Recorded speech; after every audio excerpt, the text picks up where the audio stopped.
In a world dominated by sports podcasts, three friends team up to bring you another one. Driven by the incessant need to argue with one another, the Context Matters podcast will toe the line between what they believe and what they believe will piss off their friend. Listen and enjoy as the group chat you never wanted to read becomes the podcast you hardly want to listen to. The bits are long, the rage bait is real, and the context matters.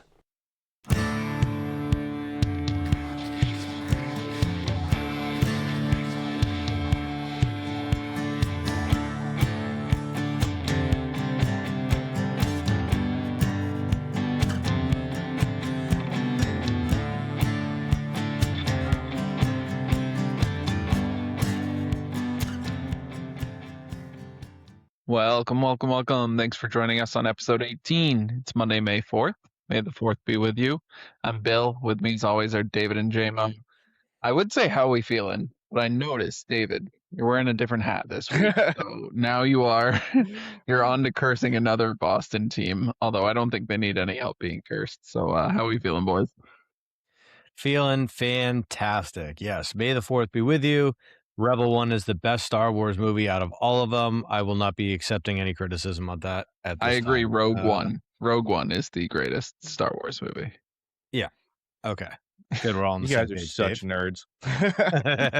Yeah, I am wearing a Red Sox hat just to doom another team. You know, obviously, I said I would wear the Celtics until they lose, and guess what? They lost in embarrassing fashion. So we'll touch on that later. But yeah, we're officially in the lull of just watching the Red Sox when we can. Yeah. Unfortunately, and they're already awful. So maybe your curse will reverse curse them, and maybe they'll actually be good now. On today's slate, we're going to be talking top running backs in the NFL, hot topics from items around the NFL and sports at large. We have the next round of Master Debater, another episode of David's Cooky Corner. It's back this week. And we end the show with a little segment called Anything Else, where we touch on, you guessed it, anything else. But first, a word from our presenting sponsor, Hyatt Trucks. Are you tired of dealing with unreliable waste removal services, or worse, the weekly dump trip? Say hello to Hyatt Trucks Waste Removal, Southern New Hampshire's top choice for dependable disposal. Based in Milford, New Hampshire, they serve Hillsborough County and beyond, including Milford, Nashua, Bedford, Manchester, and Peterborough. They're a family-owned business with over 75-star Google reviews, are fully insured, and ready to handle any waste removal needs. They offer flexible roll-off dumpsters and are now offering 2- and 4-yard dumpsters to be picked up weekly, bi-weekly, and monthly. They offer comprehensive junk removal services, hauling away furniture, appliances, yard waste, and more. But let's talk about what can really make a difference in your week. Hyatt offers weekly curbside trash pickup to Milford, New Boston, Bedford, Jaffrey, Peterborough, New Ipswich, and surrounding towns beginning at just $40 a month, with provided barrels, options for recycling, and reliable pickups on time, every time. Ready to join the Hyatt Trucks family? Head to HIOTT-TRUX.com and sign up using code CONTEXT to let them know we sent you. Hyatt Trucks. You chuck it, we truck it. Making waste removal simple and stress-free. Thank you for that, JMO.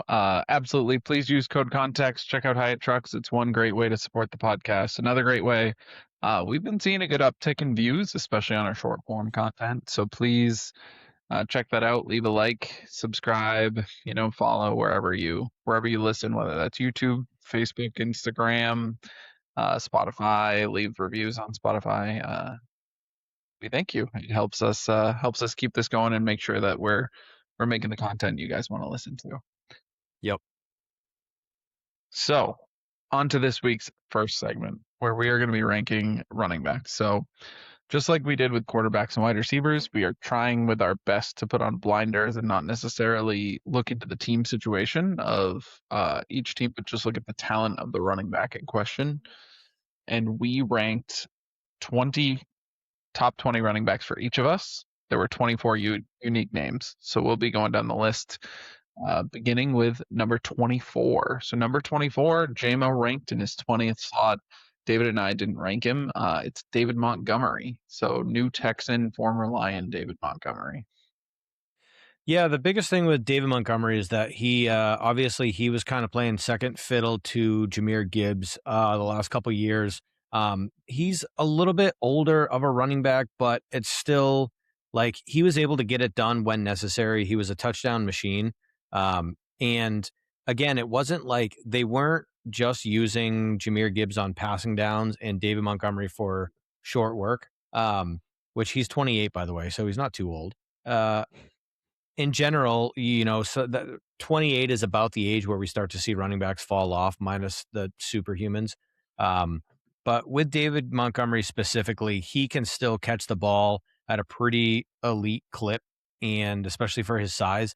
And he's also capable of those breakaway runs as well. He does all the little things right. So he's just a solid running back. Now he's going to be on the Texans, so that'll be fun to watch him there. Offensive line is terrible, so good luck with that. But he's somebody who can still fall forward and get some positive yards, and even in a murky situation. So I like David Montgomery a lot. Again, I expect him to get more of a lion's share workload. I don't think that Woody Marks is going to be coming up nice too pun. much, but yeah. I don't know. I think that he can. He still has the talent and the legs underneath him, especially when you consider the fact that because he was in a running back room with Jahmyr Gibbs, who was obviously getting a lot of playing time because he's insane. It kind of helped him stay healthy, similar to how we talked about Ken Walker and Zach Charbonnet. So I think he still has some gas left in the tank, unlike somebody like Nick Chubb, who is getting 1 billion carries every single year over and over. Yeah, I think that's fair. I didn't have him on my list, but I'm not going to knock you for having him in the 20th slot. It's not like you ranked him extremely highly. I just think it's going to be a prove it year for him, right? Like you said, he's been behind Jahmyr Gibbs, who's spoiler alert, he's going to be a lot higher on this list than David Montgomery. So It's just going to be an interesting year to see him kind of get the training wheels off in terms of just getting those few carries a game. He isn't one of those change of pace backs where you know what was happening in the game when he came in. Because you have some change of pace backs where, like, okay, if they're in the game, it's a pass play, or if they're in the game, it's definitely a run play. Whereas, like, David Montgomery, like you said, can do it all. He can catch the ball at a decent clip. He's also a pretty good downhill runner. But I didn't rank him because I just need to see more out of him as a feature back before I think he's in the top 20. Yeah, I just totally spaced putting him on there. I forgot you got traded to the Texans, so that's good on my part. I think he's gonna be a great addition to what they do because they were last in the league in their red zone efficiency, and they were also last in or lower tier in the league in their running back touchdown rates. So it's perfect recipe for getting him the ball in the goal line and just letting him get his touchdowns that way. So I like the pickup by the Texans, and I like him deciding to leave Detroit and go in there as well. Yeah. Yeah, I think that's a good point. He had 8 touchdowns last year, and Chubb and Woody Marks combined for 5. So I agree. Yeah, and David Montgomery only played half a season too. Right. So it's going to be a lot different of a scenario for them down there, but down there in Houston. So moving on to 23. So just slightly ranked above David Montgomery because 2 of us still didn't rank him, but David ranked him 19th. It's Tony Pollard. David, why did Tony Pollard make your list?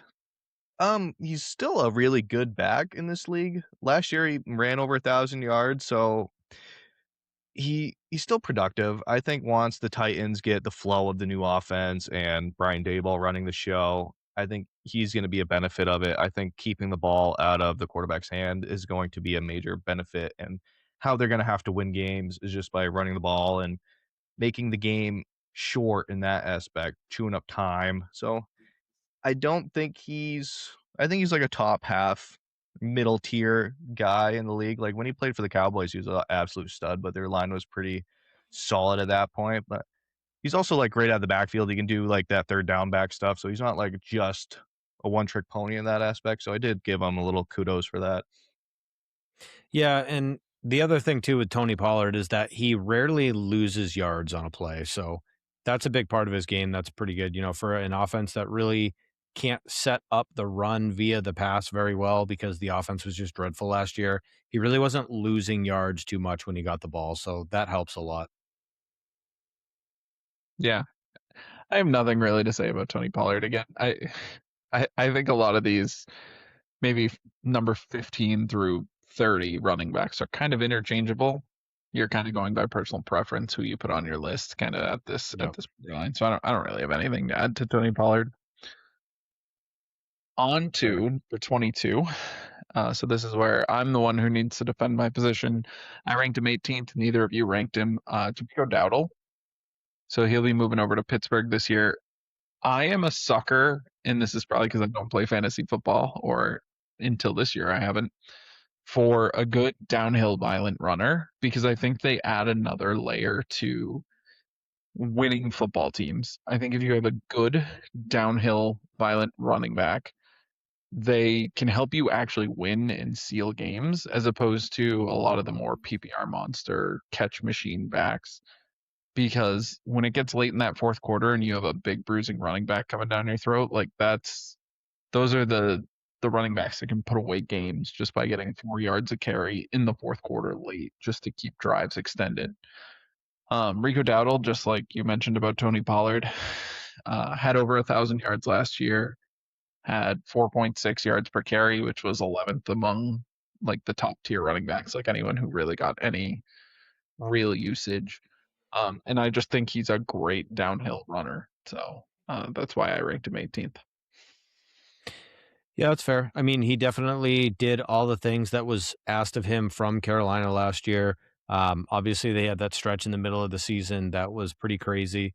Back-to-back games of over 200 yards. So he definitely has the power and the juice to put up big numbers like that, even for just a bruising back, not necessarily a speed demon by any means, and not somebody that's going to catch the ball. But if you give him the rock enough, good things are going to happen. Yeah, I do like him too. He was just one of those guys I put at, I think, like 17 or 18, and then I forgot a couple guys, so I just kept adding them above him, and he just kept like making his way past 20. But he's definitely a stud, and he's gonna he's gonna fit well on what the Steelers are doing offensively. If they have a quarterback. Big Well, I if. mean, if Well, they they've got don't, they're just Will gonna hand it Howard, off. right? Yeah. Moving on to 21st. And actually, Rico Dowdle was tied with 21st. Because David, you ranked him 18th, and Jeremiah and I didn't rank him. It is the second best running back on the New England Patriots, Ramondre Stevenson. I knew Nice. this was coming. It's a homer pick for me, I'll admit it, but I do think he's at least top half of the league as far as running back talent goes, because I think the playoffs like really showed like what he's capable of. Well, we all know in New England what he's capable of, but they really just let him take over the games like as they should in like those cold weather games, and where if the quarterback's always under pressure, guys aren't getting open, like just run the ball. It makes the most sense. Their line is bolstered up for the next year, and I think they're just going to keep on keeping on with running the ball with Ramondre, because he proved in the playoffs that the more you fed him, the more positive that the offense looked in general. Yeah, I mean, I think part of that has to do with the fact that he's not an efficient running back, so you have to give him all those carries for him to really make something happen with the running game. Ramondre Stevenson just bothers me. I loved him when he first came out, and you know, when he first came out, because it was like more of an underdog story and whatever. But then now, especially with Travion Henderson last year, I just wanted to see more out of him. He's capable of so many explosive plays and everything, and I really wanted to see him take off, and Ramondre is the reason that he can't. Obviously, Ramondre has his fumbling issues, but beyond that, he's good enough to keep the rookie on the bench. So, and that's saying something. So obviously, they see something in him that they like, and he's certainly not a bad running back. So I'll leave it at that. Yeah, I don't know. I introed it. I said he's not even the best running back on his team. I think he got a lot of looks in the playoffs because Drake May couldn't throw the ball more than 7 yards over the line and actually get a completion that was worth anything. So we had a lot of dump offs to Ramondre, and that was where a lot of where he got going and a lot of where his yardage came from were just on dump offs. And yeah, I agree with Jeremiah. I think Travion Henderson is by far the more talented back in New England, and I think keeping him locked up behind Ramondre is going to be something that I think New England will grow to resent the fact that they aren't giving Travion more touches, getting him more into it. It's like Ramondre, your DK Metcalf argument is like, he's talented, but he's not that good of a football player compared, so that's just what the Patriots are dealing with. I don't know. I think that Travion I mean, is you going got to find his to way. pick up a linebacker if they're blitzing on third down, and he can't do it. That's true. At all. That was so that was like, what I was just about to say. I was going to say Andre is a beast in pass pro for sure, right, and that's worth something. But it's being a beast in pass pro wouldn't get him on this list because, like I said, it was my homework pick. I don't have Alec Ingold on this list either. True. You sure? Where's Hampton? Top 5? Sure. Gotta be. Okay, so moving on. In 20th, I had him dead ranked right in 20th. JMO had him 15th. David didn't have him on the list. It is Bucky Irving. So, JMO, you had him all the way up in 15th. You didn't have Bucky Irving on the list? That's crazy. No, I can't really taller than the running backs. So. That's fair. He is not a big dude. Bucky Irving really muscle hamster. Rest in peace. So I don't know. It's one of those things where it's hard to project because he wasn't a highly touted running back. I think he was a 4th round pick or something like that. And then he came into the league and was obviously dealing with competition at that spot with Rachaad White. But his rookie year, he was good enough to usurp him kind of like in the middle of the season too. And ever since then, he went on an absolute tear. So he only technically started 3 games last year or 2 years ago and had over 1,000 rushing yards. Super successful. Last year was really hampered by injuries, and that's tough. So you're going to have to try and project over the injuries. But when he's healthy, he is that violent runner that you're talking about, which is funny because he's only 5'10" and not even 200 pounds. But he really does have a way to get through the defense. He never gives up on a play. Very good at catching the ball. Uber talented at running between the tackles, and he runs with a chip on his shoulder because he wasn't drafted that highly and really had to earn it and earn his spot. And now Rachaad White isn't there anymore. So it's really going to be him taking off like with all the touches in the running back room that he can handle while staying healthy. So with that, like with the talent that I saw from his rookie year, that was enough to put him over the top for me. Last year, like I said, a lot of injuries, but working through that, I think he's going to be just fine this year. Yeah, I agree. It's a talent trending up pick. That's why I had him on the list to begin with. But it's definitely, I mean, Jeremiah Love, shocker, is going to be on this list too. Like sometimes you just have to be able to project out. So I think that's what gets Bucky Irving on this list. I think 15th might be a little high because he had that great rookie season, and then kind of last year was, like you said, hampered by injuries. But all in all, not overly productive, like under 3.5 yards per carry. But again, dealing with injuries is a lot of the reason for that. So I still had him on the list because of projecting up, but I totally get David leaving him off too.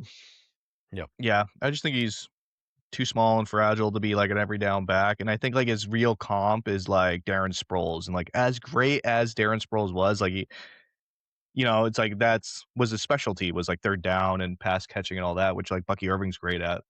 But I don't know if he deserves to be a top half of the league type of running back to me. So perfect. Leave him for me in fantasy.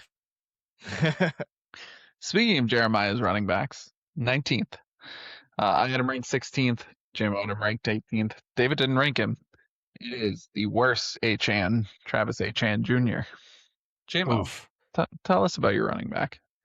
Yeah, so Travis Achane, which I'll never get used to saying, obviously he had 2 years ago had a terrible year. Started off a little injured, and then when he did come back, it's like he could never get his feet underneath him, and everybody thought that he was done. Then he comes out last year and obviously had, again, another guy. He had 1,100 yards, 7 touchdowns. He threw in 36 catches, like very talented running back. He still has some explosive speed. His top end speed isn't amazing by any means, but he's still pretty quick, especially like he's got similar body type to like Bucky Irving, but way more muscular. He's also 5'10", but he's 215 pounds. So there's a little bit of a bowling ball to him. And last year he was really able to come back with authority, and he was a big reason why Jacksonville was so successful, running the ball really, really well. And at that point, he was doing so well that Nobody knew what the running back room was going to look like going into the season, especially since they drafted Bashal Tutin. And, he kind of was able to go in and prove why he is the starter and he was going to remain the starter. They had Tank Bigsby on the team as well, and he got shipped off to the Eagles pretty early in the season because they knew that Travis Etienne was going to be able to do everything they needed him to do. So I still think that he has plenty of that in him. His age is a little tricky because he sat out his entire rookie year due to injury. So he's 27. But he really hasn't played as much. If you think about it like that, he's only played 4 years in the NFL. So I don't think that there's, I think there's plenty of tread left on the tires. And I think that with the Saints, he's going to play very, very well. Yeah, I agree. I think he's just kind of a solid talent. I don't think he's ever going to be competing as a top tier name in the league, but he's just a very serviceable 3-down back. I do like that every time you say H-An, it sounds like it hurts you deep inside. I hate it. So, yeah, I don't have many points on H-An. I think, like I said, 15 to 32, I think are kind of interchangeable, but I think he's been solid enough and consistent enough for most of his career. Yep. And I think we know what we can expect from H-An as long as he's in a good situation and healthy, and that's why I had him at 16th. So, Dave, left him off your list. Yeah, maybe I'm biased because I just can't wrap my head around him being a good running back. Sorry.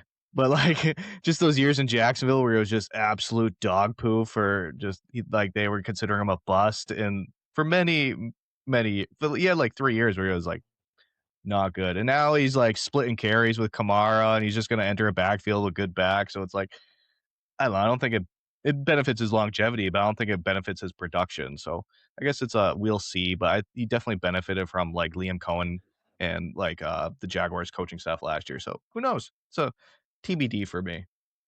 He's been in the league 4 years and he has 3,000 yard seasons. Yeah. And I specifically remember his second year in the NFL, he finished third among all running backs in fantasy. So beast. He's just not flashy. That's the thing. I agree. I think that's where I said he's just kind of solid and consistent. You know what you're gonna get. But he's not. He's not crazy breaking out highlight plays, and he's also not going to be that violent downhill runner that can seal games. But he's just a solid 3-down back. Yep. Okay, we beleaguered it enough. We have another double. I'll say a double outlier here. So in 18th.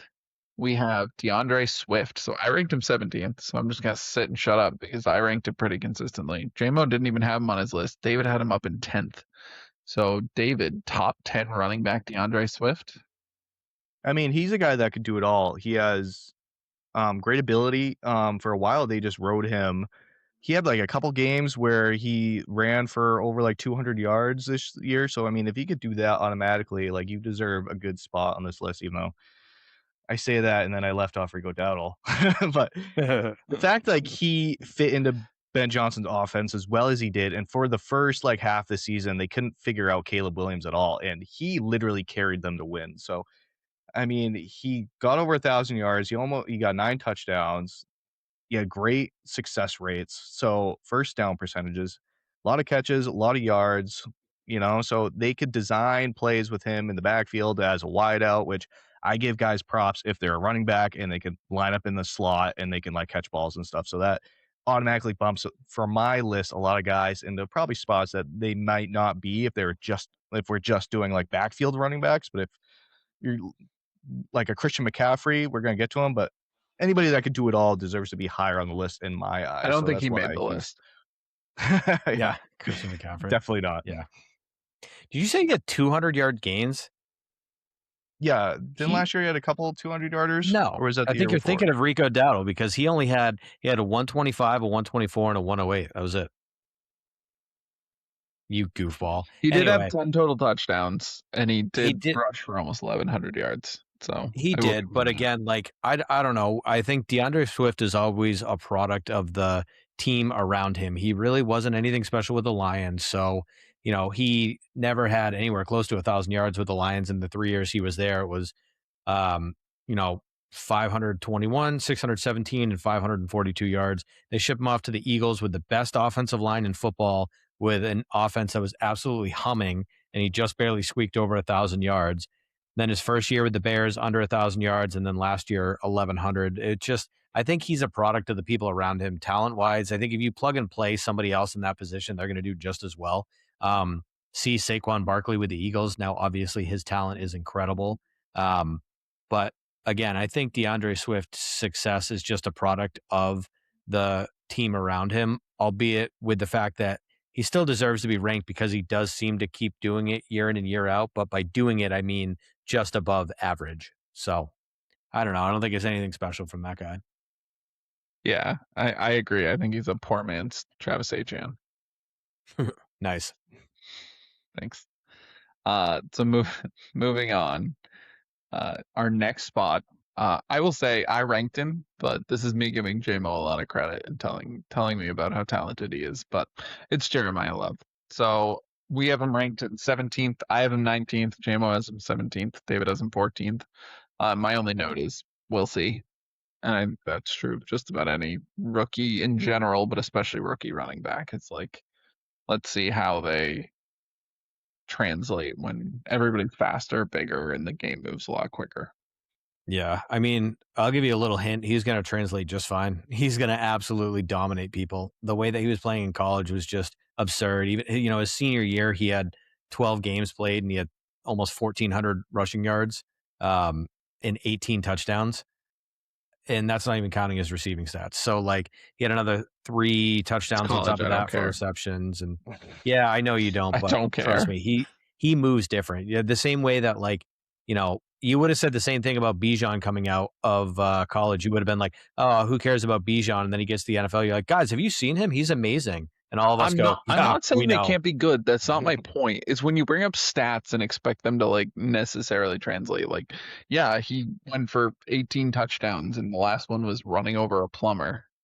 Right. But again, you're not going to find a highly coveted, successful NFL player that didn't do it in college. So it means something. You'll find plenty of NFL players who didn't make it in the NFL who did it in college. Yeah, but not with stats and tape like these guys. This is next level stuff. And he played for Tech. Jamarcus Russell? Notre Dame too. Jamarcus Russell. That's your only. He lost there's because too many. Every You're really draft digging in the well for that one.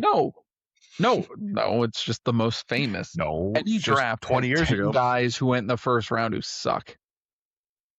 Yeah, but this one's different. I mean, especially I know what you're saying, but it's like the Corey Davis. Corey Davis was a huge flop, but his college tape wasn't that amazing. There was. Remember when Kevin White was coming out of college?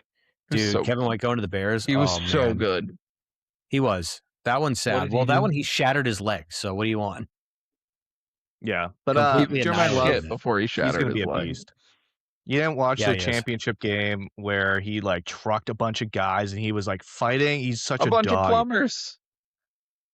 No, I don't know, Bill. It was so incredible how much better he was. But it's a bunch of plumbers. Plumbers? I agree. Yeah, but it's I don't know. The whole team isn't plumbers, Bill. He's got to get through an entire line and an entire core of linebackers. Watch and some of the highlights secondary. Of him in that one national championship. I get game. it. He was I watch college football. It's not even that I don't watch college football. I just don't care about the stats. No, you don't. But he also was had a ACL sprain, MCL. He had something going on, some serious injury, and he played anyways, and he just trucked everybody. He carried that team. That's what I always call that. But I think it's just gonna suck for him for being. He's gonna be like the Ashton Jeanty of this draft class, it's where it's possible. He's gonna be the only good guy on that team, and we'll see how it goes, sort of thing. But I think Trey McBride. But yeah, the problem is, I was going to say, we'll see how much the other running backs come to play, as we talked about. Well, we'll talk about that compared to the fact that they had. Yeah, no, but Raiders with Genty. Yeah, okay, fair. Okay. Yeah, I mean, they have a lot of running backs there. So the biggest thing I'm worried about with Jeremiah Love is how much he's actually going to touch the ball compared to these other guys. But you don't draft a running back that high, make him obviously the highest paid running back in the NFL, just to not give him the rock. So, Yeah. but they have a sneaky Most good of all, offensive though, line in Arizona. So he spells his name like an idiot. he does. Puts a Y in there for no reason, just to To throw be it fair, off. that's not his fault. That would be his mom's. He could change it. True. Oh, He's an adult. How many people changed their name? Moving on In the to NFL, quite a bit. oh, Joe Cinco. Chad Robbie Chosen. 85. Meta World Yep. Peace. I know that's NBA, but still. Moving on to the next name. So 16th, David had him ranked 17th. JMO had him ranked all the way up in 12th. I was actually lowest on him in 18th. It is Omarion Hampton. So I will go first, and just like the Jeremiah Love situation, I put the same thing in my note here. We'll see. So he wasn't healthy just about all last year. I do think he probably will be investigated for some gambling ring situation based on the Patriots game, the playoffs, where he was Nice. active, played one snap, and there was a lot of bets on him and what he was going to do when he played. He played one snap, which is enough to like make it so that any bet is legal that included him and doesn't just automatically become a push. And then he didn't see the field again. So he's extremely talented. In the limited time we got to see him last year, I liked what I saw, like over almost 4.5 yards per carry, 4 touchdowns. He broke off a lot of like big runs, and a lot of runs where, I mean, it was behind that horrendous offensive line. So a lot of runs where he shouldn't have done anything, and he was able to kind of make something out of nothing. So I liked what I saw, but definitely not enough to put him as high as 12th, JMO, or even like, I had him right there with Jeremiah Love. I had Jeremiah Love 19th and Omarion Hampton 18th, because at least Omarion Hampton showed me something in the NFL, but I feel like they're pretty much both on ground one. Yeah, this is complete projection on my part, but 6 feet tall, 220 pounds. They're going to have a healthy offensive line. They're going to have a very balanced and talented offense. Hopefully. Yes, he is going to dominate. There's no doubt in my mind that he is going to rip everybody to shreds. He's, again, 23 years old. Like, he is young and ready to rip, and that's exactly what he's going to do. So this one was actually a pretty easy pick for me to put him this high, because I look at a lot of other guys and I'm like, they don't have, again, this is all projection for the most part, but they just don't have the ability that I've seen in Omarion Hampton. So I think he's going to do absolute wonders for your team. I hope so. Street clothes did look good last year when he did play. Any running back looks amazing under Mike McDaniels. So you get that going for you. He's going to be a beast. They're going to run a lot. Like, his designs, play design, all that is definitely going to benefit Omarion Hampton. So he is going to be a solid back next year. So, but with that, I'm actually interested in this. We'll do a Chargers corner for a second. I'm interested. I don't know if we're going to see Omarion Hampton get the Mike McDaniel rub so much as we're going to see Keaton Mitchell get the Mike McDaniel rub. I don't think Keaton Mitchell's going to take over the starting spot. I think Omarion Hampton's going to get most of the snaps, at least. But in terms of what Mike McDaniel openly says he wants in a running back, it's the fast running back, and that's exactly what Keaton Mitchell is. So the fact they targeted Keaton Mitchell in free agency, brought him in, and that fits the Mike McDaniel like prototype perfectly. I'm interested if Omarion Hampton, even if healthy, doesn't see necessarily the usage that we're expecting. Yeah, I think that that's all smoke and mirrors. I think they're going to say that, and I wouldn't be surprised if Keaton Mitchell finishes the season with like 30 to 50 touches tops. Like, I really don't think it's going to be that much, because I think that Omarion Hampton's going to play so well that they're just not, they couldn't reasonably take him off the field. I think that that's how that's going to play out, but I guess we'll see. Yeah, and isn't Hampton like a 4.4 guy anyways, or somewhere in there? 4.46. Yeah, so he's insanely fast. Keaton Mitchell was the fastest, like 3 of the top 5 fastest recorded players last year. So yes, Keaton Mitchell was very fast. His 40-yard speed. His 40-yard was sub 4.4. I remember that. But he just doesn't have a lot of talent to go with it. He's only fast. But for sure, we'll see. Yeah, I'm curious, because they targeted him pretty heavily and paid him pretty well for somebody with limited production. So I think it signals that Mike McDaniel like telling them to go get his guy. I assume there'll be packages with Hampton, Engold, and that other guy you're talking about on the field at the same Keaton time. Mitchell, You know, yeah. especially not adding any wide receivers too. So they're going to be a little bit more run dominant in that and aspect. Charlie Collar too, but I think Sure. Kamani Vidal takes a lot more snaps than Keaton Mitchell does. that'd be interesting. I loved what I saw out of Kamani Vidal last year. So, because similarly behind that horrible offensive line, like Kamani Vidal was getting it done. So, Yep. Okay, we've spent enough time on Chargers Corner, but thank you for your time joining me. You're welcome. Moving on to number 15. So I ranked him dead straight at 15. JMO had him 19th. David had him 12th. It is Javonte Williams. So JMO, you're the outlier here. You have him ranked furthest away. So why 19th? I think for me, it's just the injury history of him. I think that he is a very talented running back. And again, this guy's only 26 years old. He's played 2 full seasons, and I agree that he's definitely talented. He's also definitely lost a step since his injuries. Coming back from that, I think we're like 3 years removed from those injuries now. But last year, I didn't see a lot of explosive plays from him. I know he finished with 11 touchdowns. A lot of that was just like on the goal line, kind of falling in because it was the rest of the team that got him there. He did rush for 1,200 yards, which was nice to see. Again, I think he's talented, but I don't think it's necessarily going to repeat. I just think he is another one of those just a guy kind of players for me. I hope he does really, really well. His total EPA last year, as far as the running backs go, was really good. He was top 5. So he was getting it done, and he got a lot of yards after the contact. So he still has that ability to break tackles and do all that, which is what we loved for him coming out of college. I think he can still break contact, but just not in the way that he did when he was on the Broncos before his injuries. He looked so incredible, and I think he's lost a step from that. So that's kind of why I put him down. And it's more just about some of the other players that I think could take big jumps. But I'm willing to be wrong on this one, and I hope I'm wrong. I think that, by the end of next year, I could definitely be looking back at it and say, yep, Javonte Williams was close to a top 10 running back, and I was just wrong on it. And I hope that's the case. Yeah, I think it's interesting. So Dave, I'll toss it right over to you right after this. But I mean, he had 13 touchdowns last year, 1,200 yards rushing. So 11 on the ground, 2 in the air for touchdowns. So I mean, that's top tier production. I do think he gets a rub a lot from that's a high powered offense, and that's an offense that needed to score a lot because they're in like high volume games because that defense was just awful. So some of that might be a little skewed, extrapolated too highly, skewed too highly. Yeah, thank you. But then you would say the rushing yard shouldn't necessarily be there, and he had 1,200. So right. It's interesting. I think he's extremely talented, like you said, but I don't know. I couldn't place him too much higher, even though he had a great season last year. Yeah, I think last year is probably the base for what he's going to be in the next few years, as long as he plays on the Cowboys.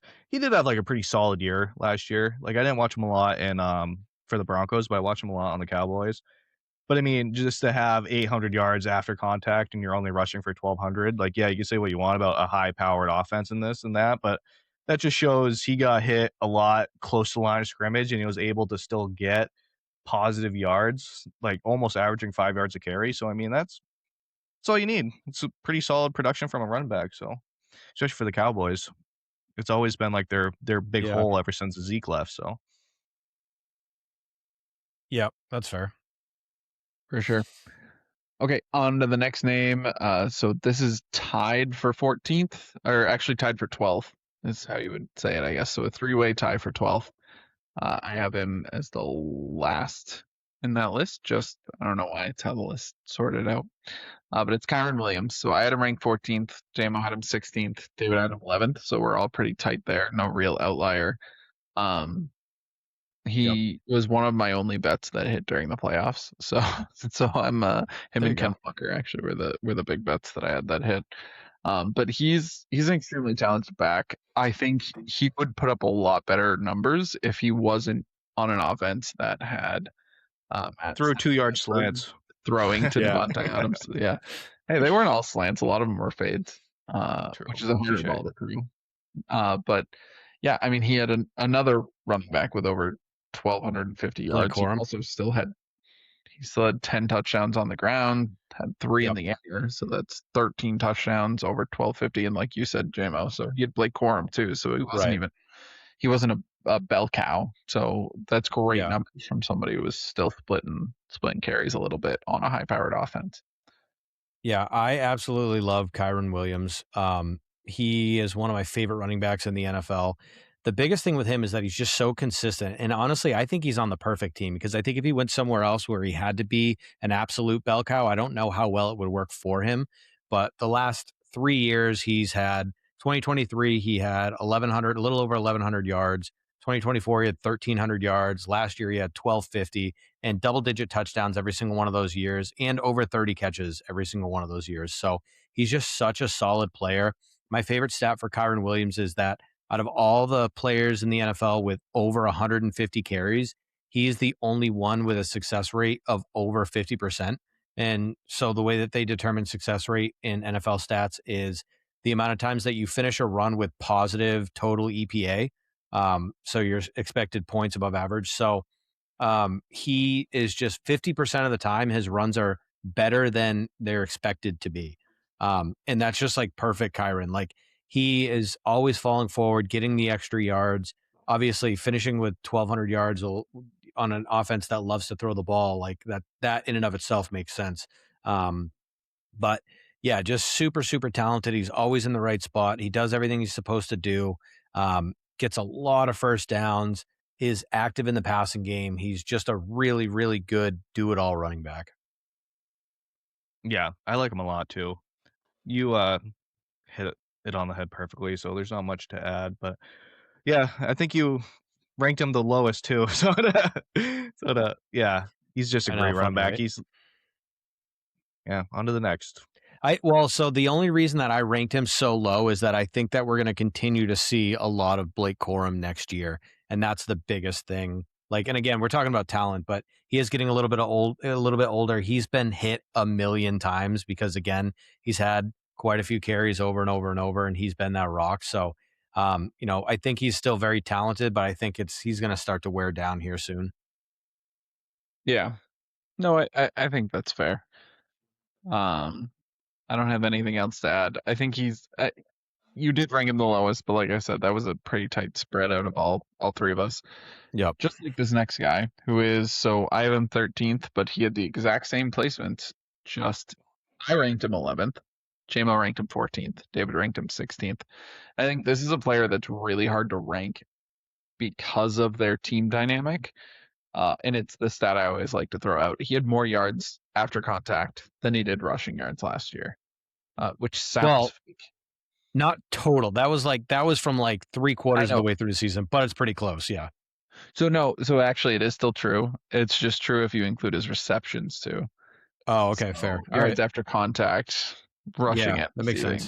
Then rushing yards. So yes, it's Fair. like 807 actually, whereas yards after contact rushing the ball and 875 yards. So I get where you were going with that. I just double checked that. It's the other reason I'm adamant.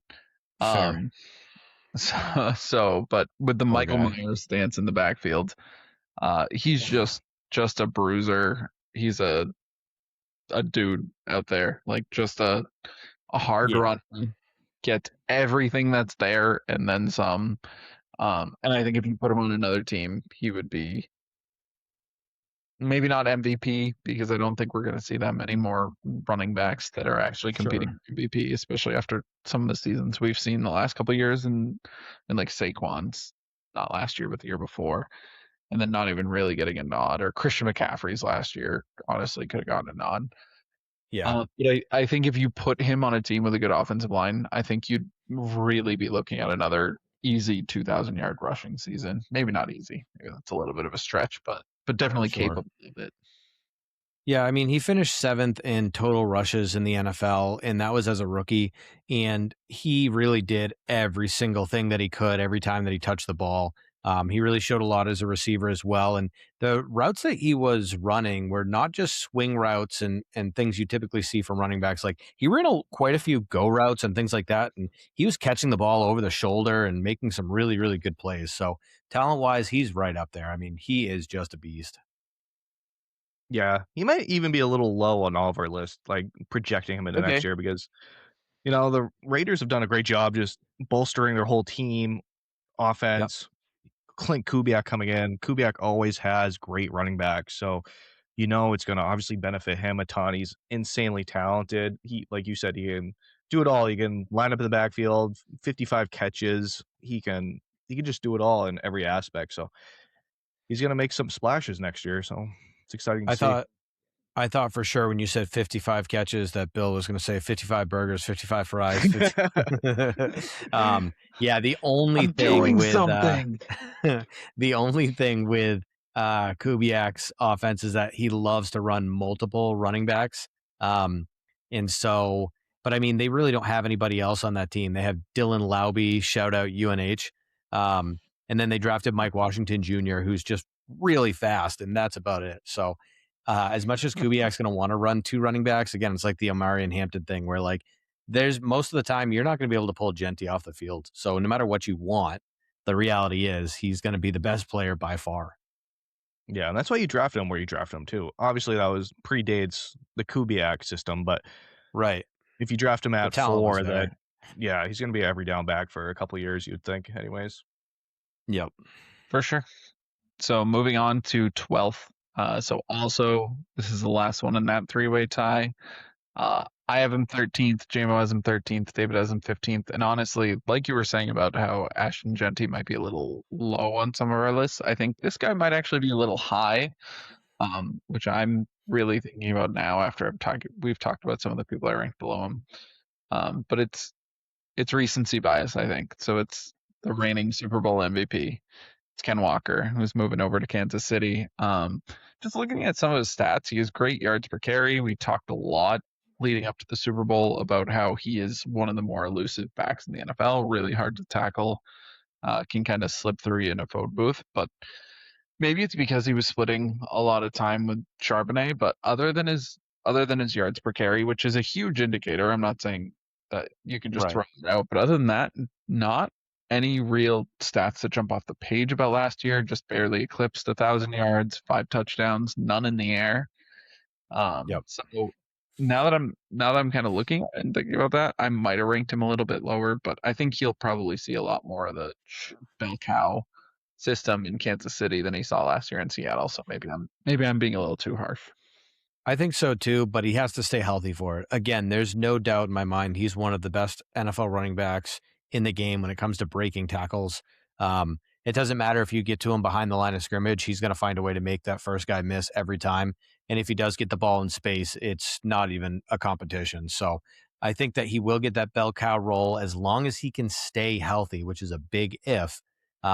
He can do some really special things in that offense.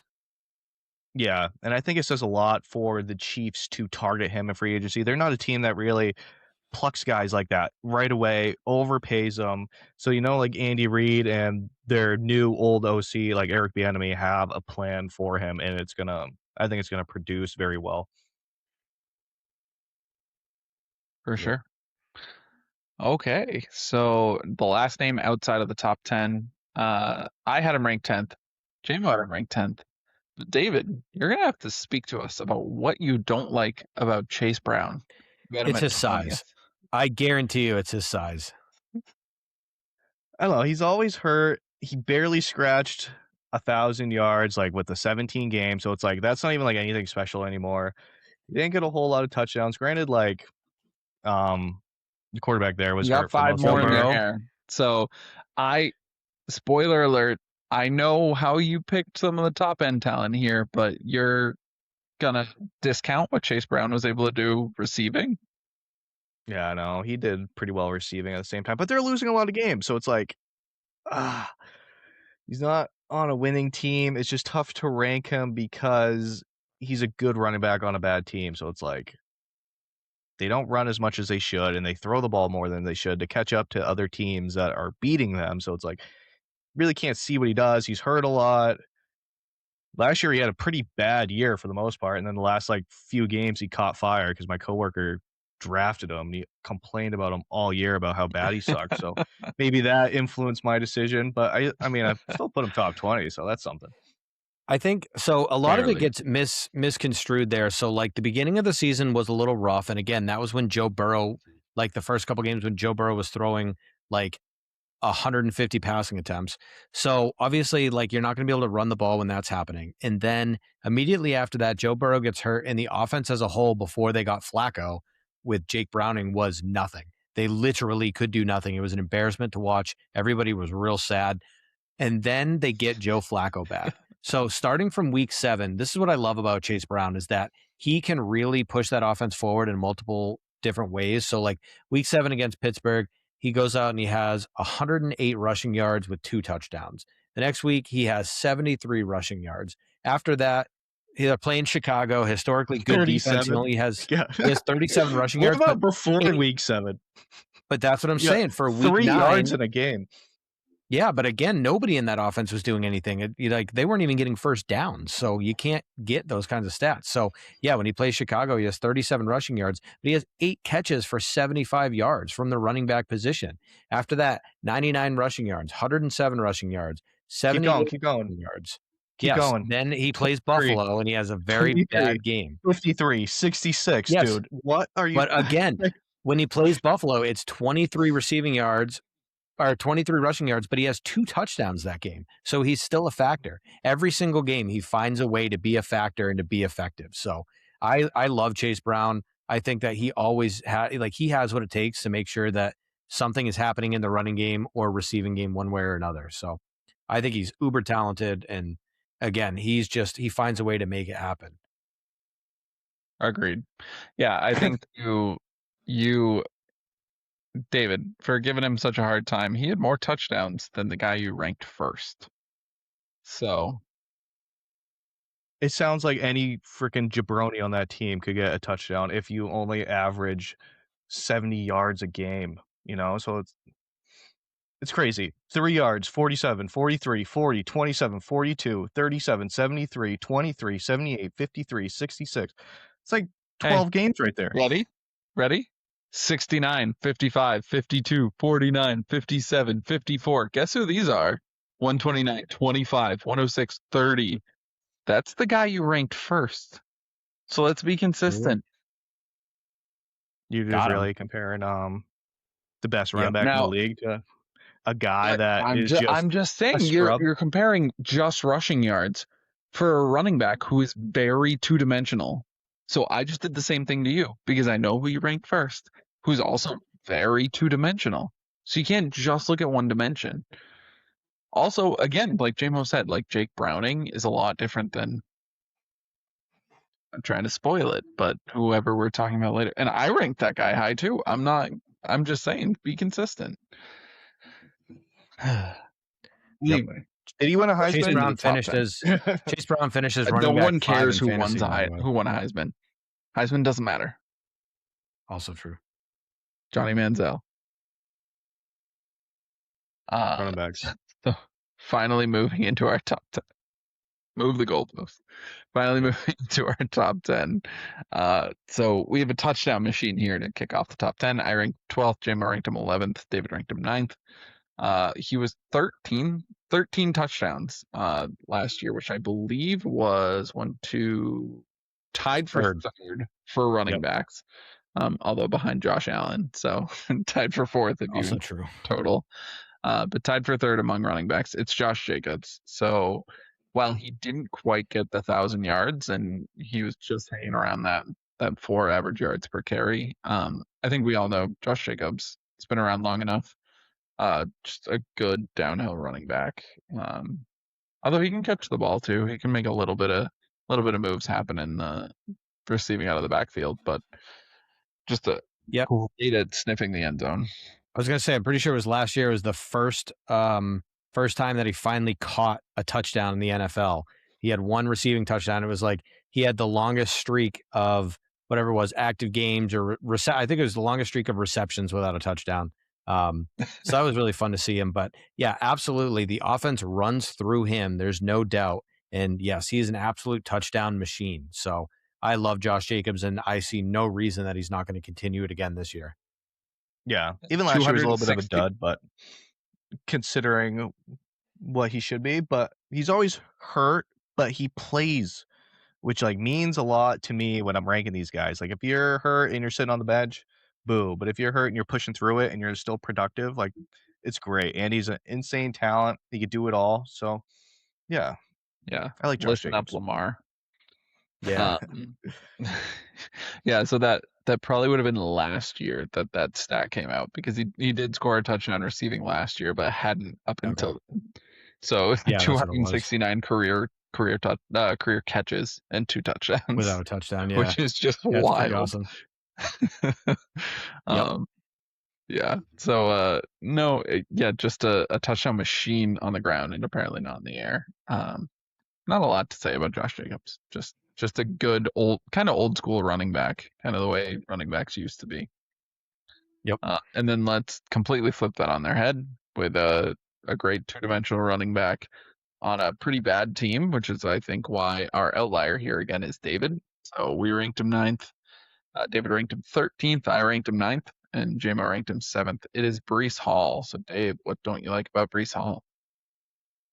Again, he's tough to rank because he plays for the Jets. Jets aren't going to be good next year either. So, like every box he's going to run against is going to be loaded. It's going to be tough to produce. He barely scratched 1,000 yards with like the extra game, like I keep saying. 4 touchdowns, nothing crazy.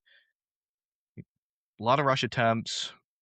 Yeah, there's nothing that he's a great talent. He's just withering away for the Jets, like just a typical Garrett Wilson situation. They have these great players and they just don't know how to use them properly. So Sam I don't see Bradford. anything special again next year out of him unless he gets traded at the deadline and he goes to like a real contender. I think putting Yeah. up 1,065 yards on the Jets is impressive. That's a special season. Yeah, right. In and of itself. Yep. Yeah, I mean, Breece Hall, that was the thing. Like last year, there's nothing phases him. He just wants to be great. So like last year, they were talking about wanting to come out and have a 3-headed attack at running back or whatever, and he didn't care. He just kept going out there and doing his thing. I think this year he's going to be playing real pissed off because he does not want to be on that team, but he's still going to give it his all. It's technically a contract Free year, Breece so. Hall. Yeah, exactly. So he's going to be doing everything he can to make it so that they pretty much have to trade him. So I think he's going to have a monster year. I think that offense is going to be terrible, and he's going to be one of the only ones that's doing anything of note. So I think it's going to be another year of him dominating on the ground, dominating through the air, and just doing everything right and staying on the field. So I love Breece Hall. For sure. I think, like I said, he's just going to be the everything back for them. Absolutely. And correction on myself. I said Sam Bradford. I meant Sam Darnold. Sam Darnold. Yeah, I figured. But yeah, I That's more agree. respect Breece on him. Hall is. I think he is special. Breece Hall. Side note, while I have these stats up, because this just caught my eye because it's really funny to me, looking at total EPA for running backs, there's a couple, like sometimes this gets skewed, like when you have a person that is running at the end of the game to kind of run the clock down or whatever, everybody knows he's running, so yeah, he's only getting a 2-yard gain, but the point is to run the clock down, blah blah blah. So you'll get that skewed statistic every once in a while. You have, so like there's one of the players that we haven't mentioned, who's probably, I'm guessing, going to be in our top 3, maybe our top 5, but he's going to be considered one of the best running backs in the league. Had a total EPA of -21, which again, it's just a weird statistic. It doesn't really mean a whole lot, but it is funny that Ashton Genty, out of everybody, has a total EPA of -64 from last year, which is disgusting. Love to see it. Which again has everything to do with just getting absolutely mauled before the ball's even in his hands. I was gonna say, how much of that EPA can actually like track back offensive line play too, versus just like, are they just putting the whole weight of the running back based on whatever the play design and then result is? And for EPA, they probably are. There's probably like some amalgamated EPA that somebody's come up with in their basement. And that's the thing. Like that's QBR, the thing. So Ashton Genty was last with -64. The next lowest was Bucky Irving at -35. So Yeah. quite the gap So there. obviously it's not. Yeah. Right. Yep. That is interesting. Anyway. And I'll be interested. Keep us posted on who that top running back you were mentioning is, because I'll be interested. I have a couple Will names do. that it might be, but I know who it is. speaking of names that it might be, the next one is the one that I think it might be. In 8th. I ranked him 8th. You ranked him 8th. David ranked him 4th. So David, you're the outlier again. I know who it Tell us is. about Saquon Barkley. What do I gotta say? He's David's last classic year, the argument. Eagles- Just look at him. yeah. I Just mean, look at it. last year was such a dysfunction for the whole Eagles. They had no OC. They fired him a bunch of times. They couldn't figure out an offense. He was a victim of that. The year before, what did he do? 2,000 yards. That's pretty dang good. That's one of the best seasons ever. Is it? He's still a beast. For as bad as the dumpster fire was for the Eagles last year, he still managed to get pretty decent numbers. He's obviously a beast. He can catch the ball. We all know what he can do. He can do it out of the backfield, do it out of the slot, do it when the box is full. He was their main offense last year because they obviously couldn't throw the ball. So yeah, I always think he's a top 5 running back. Yeah, Yeah, I mean, Lane Johnson being back is going to be huge for him as well. Billy Good. I was going to say, I put him in 8th because I think there's another name that we're going to come up on that I've always said. Until he proves me that he doesn't have it anymore, I will say that he has it. Where Saquon, I feel like last year is a little bit on him. Like, regardless of the fact that that offense was a little bit of a dumpster fire, like, you still have... They can't stack the box. Even with Jalen Hurts, as sorry of a quarterback as he is, there's still enough going on there, especially in the red zone, right? Like, you throw Dallas Goedert out there, and then you have A.J. Brown and Devonta Smith. Like, you still have enough that defenses have to key in on, where they can't just key in on Saquon Barkley, even with horrendous quarterback play. So I do think, I wonder if that was Saquon. This is going to be like Saquon's swan song, right? Like, he's pushing 30. And that's a huge downgrade from his previous season, the 2,000-yard season. Yeah, for sure. And also, Saquon was drafted pretty young, so that doesn't help either. We're talking about, this is his 9th year in the NFL, I think, or something like that. 1, 2, 3, 4, 5, 6, 7, 8. Yeah, this is going to be his 9th season coming up. Part of the reason, statistics, as you know, Bill, they can be very indicative of things when you have a large enough sample size.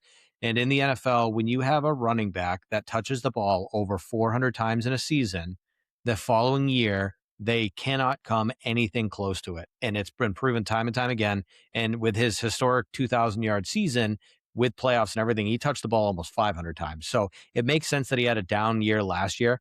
I think this year is going to be better than last year, but I don't think it's going to be somewhere in between the two. The biggest thing with him last year is that he was not ripping off those monstrous 30, 40, 50, 60-yard chunk plays. And those are not easy to do. So I don't think he's going to do that again this year either. I think his day-to-day touch-to-touch is going to be better than it was last year. But again, I don't think we're going to see that from him again, of those 60, 50, 40-yard touchdown runs. Still uber talented. Still, we all love the guy, right? He's one of our favorite running backs. He's a great dude. We want to see him continue to play really well. I just think he's going to continue to, like I said, play a little bit better than he did last year. And then I think we're going to start to see that downward spin, but we'll see. Yeah. And I think just to close it out again, one interesting thing I saw when I was researching for this is, of the top 20 yards getters last year, he had the 3rd worst yards per carry, which doesn't always mean a lot, but the Eagles didn't have a great record last year, so it's not like they were closing out a lot of games with Saquon, so it's not like he was getting a lot of those, like you said, those meaningless 2-yard carries in the games. But the other 2 names that had lower yards per carry than him in the top 20 were Ashton Genty, and we've already talked all about that situation, and then Christian McCaffrey, who I think, we all know what makes Christian McCaffrey a special running back, and that's not necessarily just downhill running the football. Right. So the fact that those were the only 2 running backs who had less yards per carry or worse yards per carry out of the top 20 yards getters.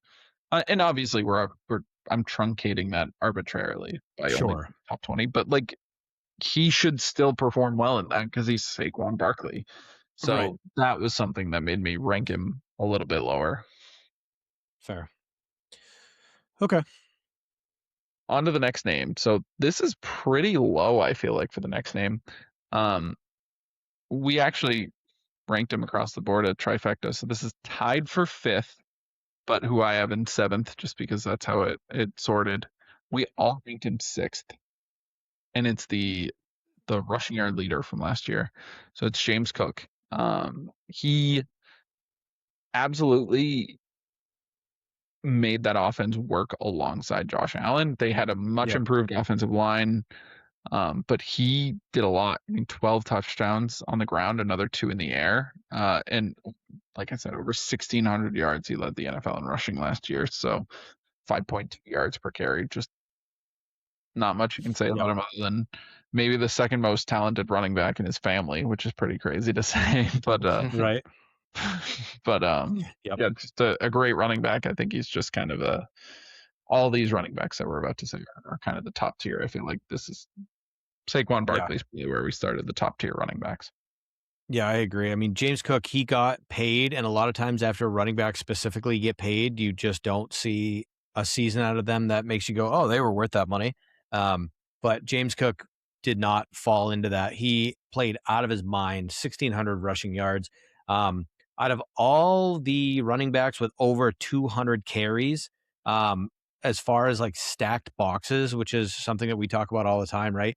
So he faced the third most stacked boxes. On average, there were 7.67 defenders there. So most of these numbers are going to start with a 7. On average, there's 7 point X amount of defenders there, right? So 7.67. The only player, there's 2 players more than him. One of them is Quinshad Judkins, who didn't make our list, but that's probably more due to the fact that they knew Cleveland couldn't throw. Yeah, you're right. Just the fact that Cleveland couldn't throw the ball at all. So, of course, they're going to stack the box because that's less about we're scared of the running back and more about we dare you to throw it because we'll just get a pick 6. And then the number 1 guy is going to be pretty obvious, and we'll get to it when we get to him for who saw the most stacked boxes. So James Cook is a shifty running back. He's not a big dude or whatever. And so it's almost counterintuitive. You wouldn't expect them to be stacking the box, but a lot of that does have to do with him versus Josh Allen. Like they were stacking the box specifically for him because even though he's a little guy, he will run right into people. He doesn't care. And again, like as we talked about, he can run the ball, he can catch the ball, he can do everything. And he was a real bell cow, which at his size is incredible to think about, but he really, really was that dude. Yeah, sure. He is an insane talent. And last year, he had a breakout year. Will he continue that trend, or was that like an outlier? Is to be determined. I just knocked him a little personally because he's not the best on his team on offense. So it's like all these defenders, they got to worry about Josh Allen first, and then you got to worry about James Cook, which is like fair to both of them. But it makes your life easier as a running back if you're doing like a RPO or something of that nature, and the defense is worrying about throwing the ball or even Josh Allen running it. They have to be honest with him keeping the ball and running because Josh Allen's going to truck you, and then you got him like insanely fast, So that's my knock, but I mean that's a good knock to have. I mean he crushed it last year, and whatever they're doing works, obviously. So let's see if it continues to happen or if it just happened, And tackled for a loss on only 4.5% of his rushes, which is the best in the NFL for obviously players over X amount of rushes. But out of all the people we're talking about, all the starting running backs, that's best in the class. So only 4.5% of his rushes ended with a tackle for a loss. Right, which could say a lot about the offensive line too, but it does mean he's hitting the hole where he's supposed to hit the hole, and he's hitting the hole hard and fast. Ooh, giggity. Moving on to our number 6 name. So again, tied for 5th with James Cook, and then the next name we'll read off after. But somebody I think I ranked him 5th, JMO ranked him 5th, David ranked him 8th, but I think statistically we might actually see a drop for him. And we've already talked about the reason why. Just on the other end, it's Devon Achane. So the second Achane on this list. spelled it a little bit differently. But I think losing Mike McDaniel is going to be huge for Devon Achane. Like that's going to totally change up how he's used and all that jazz. And especially that Dolphins offensive line isn't great, but the Mike McDaniel zone run scheme works out really well as long as you have athletic guards, even if they're not necessarily talented guards. And a lot of that is Chargers cope that I've had to deal with. The fact that we haven't actually signed a great guard, but I'm like, yeah, sure, let Mike McDaniel have the reins. But he's just an extremely talented, one of the fastest players in the NFL, extremely talented back, can get it done rushing and receiving, had 12 total touchdowns last year, almost 500 yards receiving, which is crazy to parry with the 1,350 rushing yards. So just a baller, absolute baller. And like I said, a fast guy, but David probably doesn't like him because he's under 200 pounds and 5 foot. Well, there's also, he does love speed though. So there's that part of it. But yeah, I mean, he commanded 19.5% of the team's total passing yards. There's only 2 running backs on the list that did better than that. And we haven't talked about them yet. So yeah, 19.5% of the team's total targets for passes went to him, the running back. So obviously uber explosive guy. They do everything they can to get the ball in his hands because he really is electric. He is like, he's right up there with Jahmyr Gibbs. Like he you could even argue that his most special plays are even better than Jahmyr Gibbs. So he really is an insane talent at running back. It sucks that he is going to be like the Breece Hall Jets thing. It sucks that he's going to be tied to this offense, but even still, they're just going to ride him until the wheels fall off, which hopefully doesn't happen too soon. Yeah, he's nasty. He's insanely fast. He can do it all. Just the curse of being the best guy on one of the worst teams in the league is going to haunt him for next year and for the years to come, unfortunately. I think he is sitting out waiting for a new deal, which I don't blame him. You know, if you're going to be the bell cow of a bad team, might as well get paid to be the bell cow of a bad team. So props to him if he is doing that. But yeah, he's in the final year of his rookie contract. So, you know, they should have restructured it or done something at this point, and they kind of haven't. So he wants a long-term extension. And again, like he'll probably get somewhere in the neighborhood of like 12 million a year or something like that, maybe a little bit more. And Jeremiah loves getting 20. So that is the landscape of the NFL right now. Yeah, it's crazy. Yeah, rip Algier. Moving on to our last tied for 5th running back. It is Jonathan Taylor. So coming off another great year last year.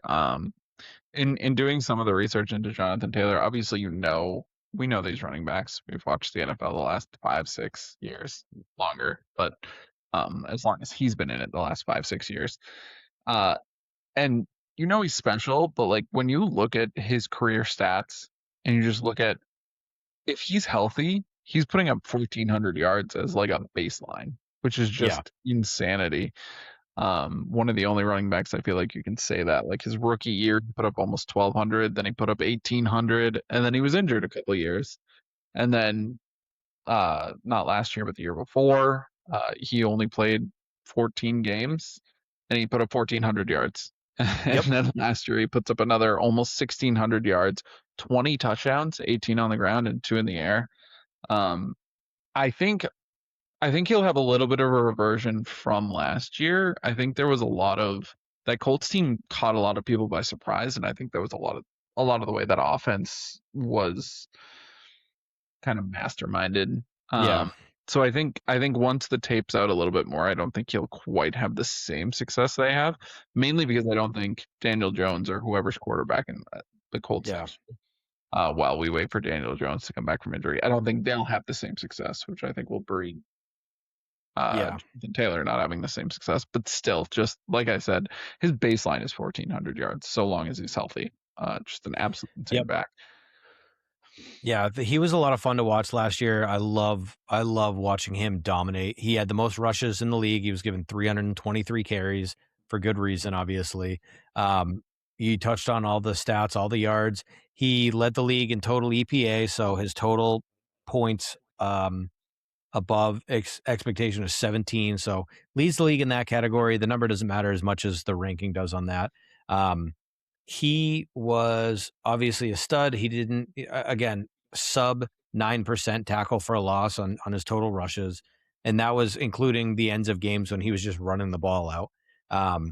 And then, again, we talk about 46 receptions on top of that for 378 yards and a couple touchdowns. So just, he can do it all. He did, he rushed for 1,089 yards after contact. That's fantastic. There's only 3 running backs that ran for over 1,000 yards after contact. And again, we haven't talked about the other 2. So, we're getting into this theme here where like these top tier guys leads the league in multiple categories and for a reason. So Jonathan Taylor, phenomenal talent. And like you said, as long as he's healthy, he's going to keep putting up insane numbers. Yeah, you guys hit every point that I could even make. But yeah, sees the ball a lot, produces. Now when he's healthy, he's just phenomenal. So let's keep him healthy. True. Absolutely. And then just one note that I wanted to bring up because I forgot to mention it. Devon Achane, by a wide margin, had the best yards per carry. So he had 5.7 yards per carry, and no one else was above 5.2. Which is just an insane margin. I'll have you know that Roschon Johnson had 8.5 yards per carry. Now he only had 2 rushes, but those 2 rushes were great. But they were back to Jeremiah's points of over truly. X rushing teams. So, but I mean, the gap there between 5.7 and 5.2 is absolutely insane. Like that's unheard of. Speaking of, we will move to one of those 5.2 yards per carry with our next guy. And Jeremiah, I'm going to have you intro him. Sure. He is our 4th ranked back. I ranked him 4th. David ranked him 3rd. You ranked him 9th. I did. And it's Derrick Henry. Yes. So this is my projection as far as like when I'm talking about all these rookies and all these young kids playing well, somebody has to take the fall for that. And for me, it's going to be Derrick Henry. This is my Derrick Henry cliff talk. Like you said, you think he's just going to keep doing it until he doesn't. I'm going to call my shot that this year is when he starts to slow down. Now, I do not think by any means he is going I do not think by any means he's going to be washed or anything like that. We're talking about a guy who had 16 touchdowns on the ground last year. Again, one of the 3 guys over 1,000 yards after contact and the number 1 most defenders in the box at 7.86 defenders in the box every play. So, on average, he was seeing almost 8 defenders when the rest of the league was seeing 7. And that is directly correlated to how good he is. However, he can't do it forever. That's my only thing. I think that this is the year. We don't know that yet. I think this is the year that we're going to see him kind of fall off track a little bit. And that's the only reason that I have him this high or low, depending on how you want to look at it, is my projection that I think he's going to take a step back because of his age. And I am to be fully transparent, I could absolutely be wrong because we have very rarely seen a human specimen like we have in Derrick Henry. So I am fully ready to be wrong on this, and I will not be surprised if I am. That's the only reason he's that low, is that I'm going to try and call my shot on when the decline starts to happen. You're insane. One thing, everything I said about Rico Dowdle at the top of this list, exponentially grow that, and that is Derrick Henry. He is the rusher, and I said this on the podcast a few episodes ago. He's the rusher you want in the 4th quarter when you're up by a couple points or less than a score. And if you need to beat the Patriots, and oops. Oh, God. And that is why John Harbaugh is your new coach of the New York Giants. I firmly believe that. But he is the rusher you want in the 4th quarter if you're by a score or need to drive, because he just gets better. He gets faster. He gets stronger when everybody else is tiring out in that 4th quarter. It is amazing to watch Derrick Henry go to work, especially in the 4th quarter games. And he is a man amongst boys out there. We've talked about that photo of him with the coin toss with Mark Ingram at Alabama. You look up his high school stats and his high school matters. Dude, that's against plumbers, though. College. I was just about to say it matters just as much as college. But my point being, like, you look at the carries he got, and somebody should have been sued for like child endangerment because he was getting like 50 carries a game in high school. It's true. And like you would think his legs would go out from underneath him, but he's 32 and he still ran for 5.2 yards per carry, almost 1,600 yards last year. Like, the guy's just a beast, and I will not believe it's ever going to stop until it stops. So, yeah, I think you're absolutely crazy for trying to call your shot with Derrick Henry, Max Pittman. I know, especially after him winning me a fantasy football league. Yeah, just don't draft him this year. He is my Mike Evans until I see him stop doing it. I'm just gonna assume he's doing it because all we talked about last year was like how dysfunctional the Ravens offense was and how Derrick Henry should get the ball more and how they kept pulling him in these big fourth quarter games and yada yada, and he still ended up with like arguably the best stats in the league at his position. It's not fair. It's crazy. And they should have just used him more because he's done it his whole career. He's done it his whole life.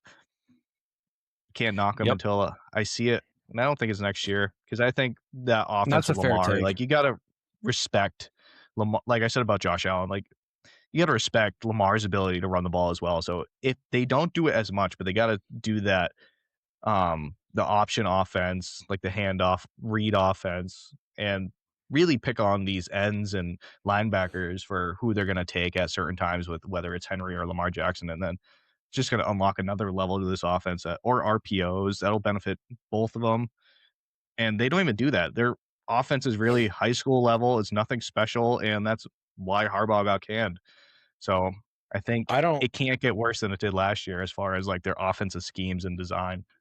See, I think with Minter it can because I'm not sure unless, I mean, I guess we'll see what the offensive coordinator can come up with, but I don't know. I guess we'll see. But yeah, I mean, I understand that take of like, until it happens, I'm not going to believe it because again, we haven't seen anybody like Derrick Henry ever. So yeah, I also think like your amount of people in the box stat, it's interesting because I think the fact that the two quarterbacks of those teams are Josh Allen and Lamar, I think you probably also have to account like that might be a lot of like nickel and dime defensive packages who are naturally throwing spies in the box who are looking at the quarterbacks too. Not to take anything away from James Cook and Derrick Henry, but it's not that everybody's necessarily in the box to stop the running back. It might be in the box to stop the run, but not necessarily the running back, which is just interesting. Just something I thought of. Fair. But let's move into our top three. I think I really wanted to put Derrick Henry in my top three, but the reason I couldn't was because all of these three are amazing dual threat running backs where Derrick Henry isn't. So we're going to start. I ranked him third. Jamer ranked him second. David ranked him fifth. So David, let's have you talk about Jahmyr Gibbs. I just discredited him a little bit. Obviously, he's projecting for next year. That offense, who knows what it's going to be. Last year was a disaster. He was my fantasy back, so I really paid attention to him last year. It was just, he has really, really good games, and then he has really, really bad games. And yeah, like he's obviously a beast. He's a phenomenal talent, but there's so much weaponry on that offense. It's tough to put him with like a Derrick Henry when it's literally just Derrick Henry and like, who's that wideout that they got? Zay Flowers. Zay Flowers. But it's Trey like Flowers is a Patriot player. yeah, that was close. But yeah, they obviously the line's decent. They got Laporta, they got Amon-Ra, they got the other wide, Jameson Williams, they got Goff. Say what you want, he's still a pretty serviceable. Isaac Tesla. But yeah, so it's like it's tough for me to really grade. Like he is great, but he definitely gets an advantage from being on that offense with all that power. But you can't say every time when we talked about Goff, you brought that up. When you talked about Amon-Ra, you brought that up. When we talked about Jameson Williams, you brought that up. So it's like somebody has to be the guy that's kind of spearheading it, or none of them are. He lost me my championship, okay? So okay. And that's where I was gonna go back. Like you brought up fantasy, and like maybe sure there are some duds here and there, but I mean the guy put up over 1,800 yards and 18 touchdowns last year. Like everybody has duds. But when those are your stats, like you can afford a couple duds, even if I mean, because he's just really needs- explosive. He's just not between the tackles type of runner, which is fair, and it's not like every down back should be a between the Honestly, tackles type of runner. But neither are the neither two is people James we haven't Cook. mentioned. Also true. Yeah. I mean, neither is James Cook, and he still finds a way to get it done. I think Jahmyr Gibbs is just, absurdly talented. That video of him last year with his breakaway run where I like the first couple, I think I sent it to you guys in the group chat. The first couple times I saw it, I was like, I was like, check out this run. I'm just trying to find one where they didn't fast forward it or whatever. And I'm like, oh, they didn't fast forward it. That's actually what I'm watching right now. So, and that's not even a joke. It wasn't AI, nothing like that. It was literally, it looked like somebody pushed the fast forward button. He's so fast and so explosive. Obviously, can catch the ball. I mean, I think that he is going to be, he's just going to keep getting better and better. And now he has the backfield to himself. Yeah, For sure. That'll be big. Just gotta stay healthy. That's my one scare, I would say, because he's so explosive. Sure. He could just like soft tissue injuries galore. Yeah. Moving on to our second back. So this is, I ranked him second, Chama ranked him third, David ranked him first. So talking about putting up stinker games. That's crazy. You guys are nuts. I ranked him second. I ranked him one spot behind you. I know. It's Christian McCaffrey. So I think I talked about how these three guys are dual threats. Christian McCaffrey doubles. He can be your running back one and your wide receiver one. And he proves that almost day in, day out. Although granted, the guy who both JMO and I ranked above him similarly can be your running back one and your wide receiver one, although I think he can do it a little better. I think San Francisco kind of forced their offense through Christian McCaffrey at times last year, which I think kind of artificially inflated his numbers. This isn't a Christian McCaffrey hate podcast. I ranked him second. So, but I'm saying they forced the offense through him at times, which I think they had to. Did. I don't disagree, but then you can't. But then some of the numbers you have to like look at a little bit more objectively too. Like he had 413 touches. He had under 4 yards per carry. So like that's what I'm saying. Like it's one of those things where it's like if Brock Purdy was hurt most of the year, not most of the year, say like 6 games. The run is setting up the pass in literally every game because Purdy sucks too. So it's like they're literally running the whole entire offense through McCaffrey. He's getting a ton of touches per se on the ground. And then if that's not working, let's just throw him outside and put him on a corner or a linebacker and let's throw him the ball 9 times, 10 times. Yep. It's insane. Like what other running back can get like 10 catches for 88 yards, like 23.5%, 23.5% of the team's total target share for a running back. That is insane. That led the league by a lot. Devon Achane was third, like I said, at 19.4. Christian McCaffrey, 23.5% of the target share for a running back. 102 catches. That's unreal. Unreal numbers. Mm-hmm. What's like the thing too about McCaffrey is these games where he's not running a lot of yards, they're winning. So they're doing it to keep the lead and milk the clock. So it's like a strategic benefit to him just getting 3 yards a pop and trying to get first downs. So that way they just make the game super short, drives long. And they won obviously like 14 games or whatever it was. But and that's great well quarterback good, but he doesn't have to get 3 yards a pop. I guess is my point. Like you can put him in the same situation if he's getting 4 or 5 yards a pop. I mean, Trent Williams was hurt like all last year. They had a bunch of like and George Kittle, which is huge. Yeah, Kittle being hurt. Kittle's a huge blocker for that team. It's like I watched the game against the Eagles in the playoffs, and that was just like the McCaffrey show. Was just like let's just get him the ball any way we can. Wide receiver, running back, this way, that way, trick play, that play. So. He's that the whole season. He's an obscenely talented individual, absolutely. Yeah. And when he's healthy, football is better for it. I'm not disagreeing. But I'm just defending my one. That's all it is. And he's married to Olivia Copo. My only point is, like I said, there are of the top 20 running backs. I have to go to Quinshon Judkins at 22. The second time we referenced him. To find another person lower than Christian McCaffrey. The only other person in the top 21 running backs in yards per carry is Ashton Genty. Like, that says something to me. Like, again, I'll give him all the credit in the world for being a dual threat. I ranked him second, so I'm not saying he's a scrub by any means, but I think he's a less effective running back. He's a good running back and a great receiving running back. And he's a great running back too. I think it's like what I talked about. Jahmyr Gibbs is his team's the total opposite. Like they got nobody except him, So it's like they don't have all these fancy toys on the outside and this and that and like great. Well, I mean, play design is fantastic with Shanahan, but yeah, I think next year if he plays a little bit better, so it's like it's a little column A, little column B. But almost 1,000 yards receiving is over 100 catches as a running back. I think he's the only one ever to do that.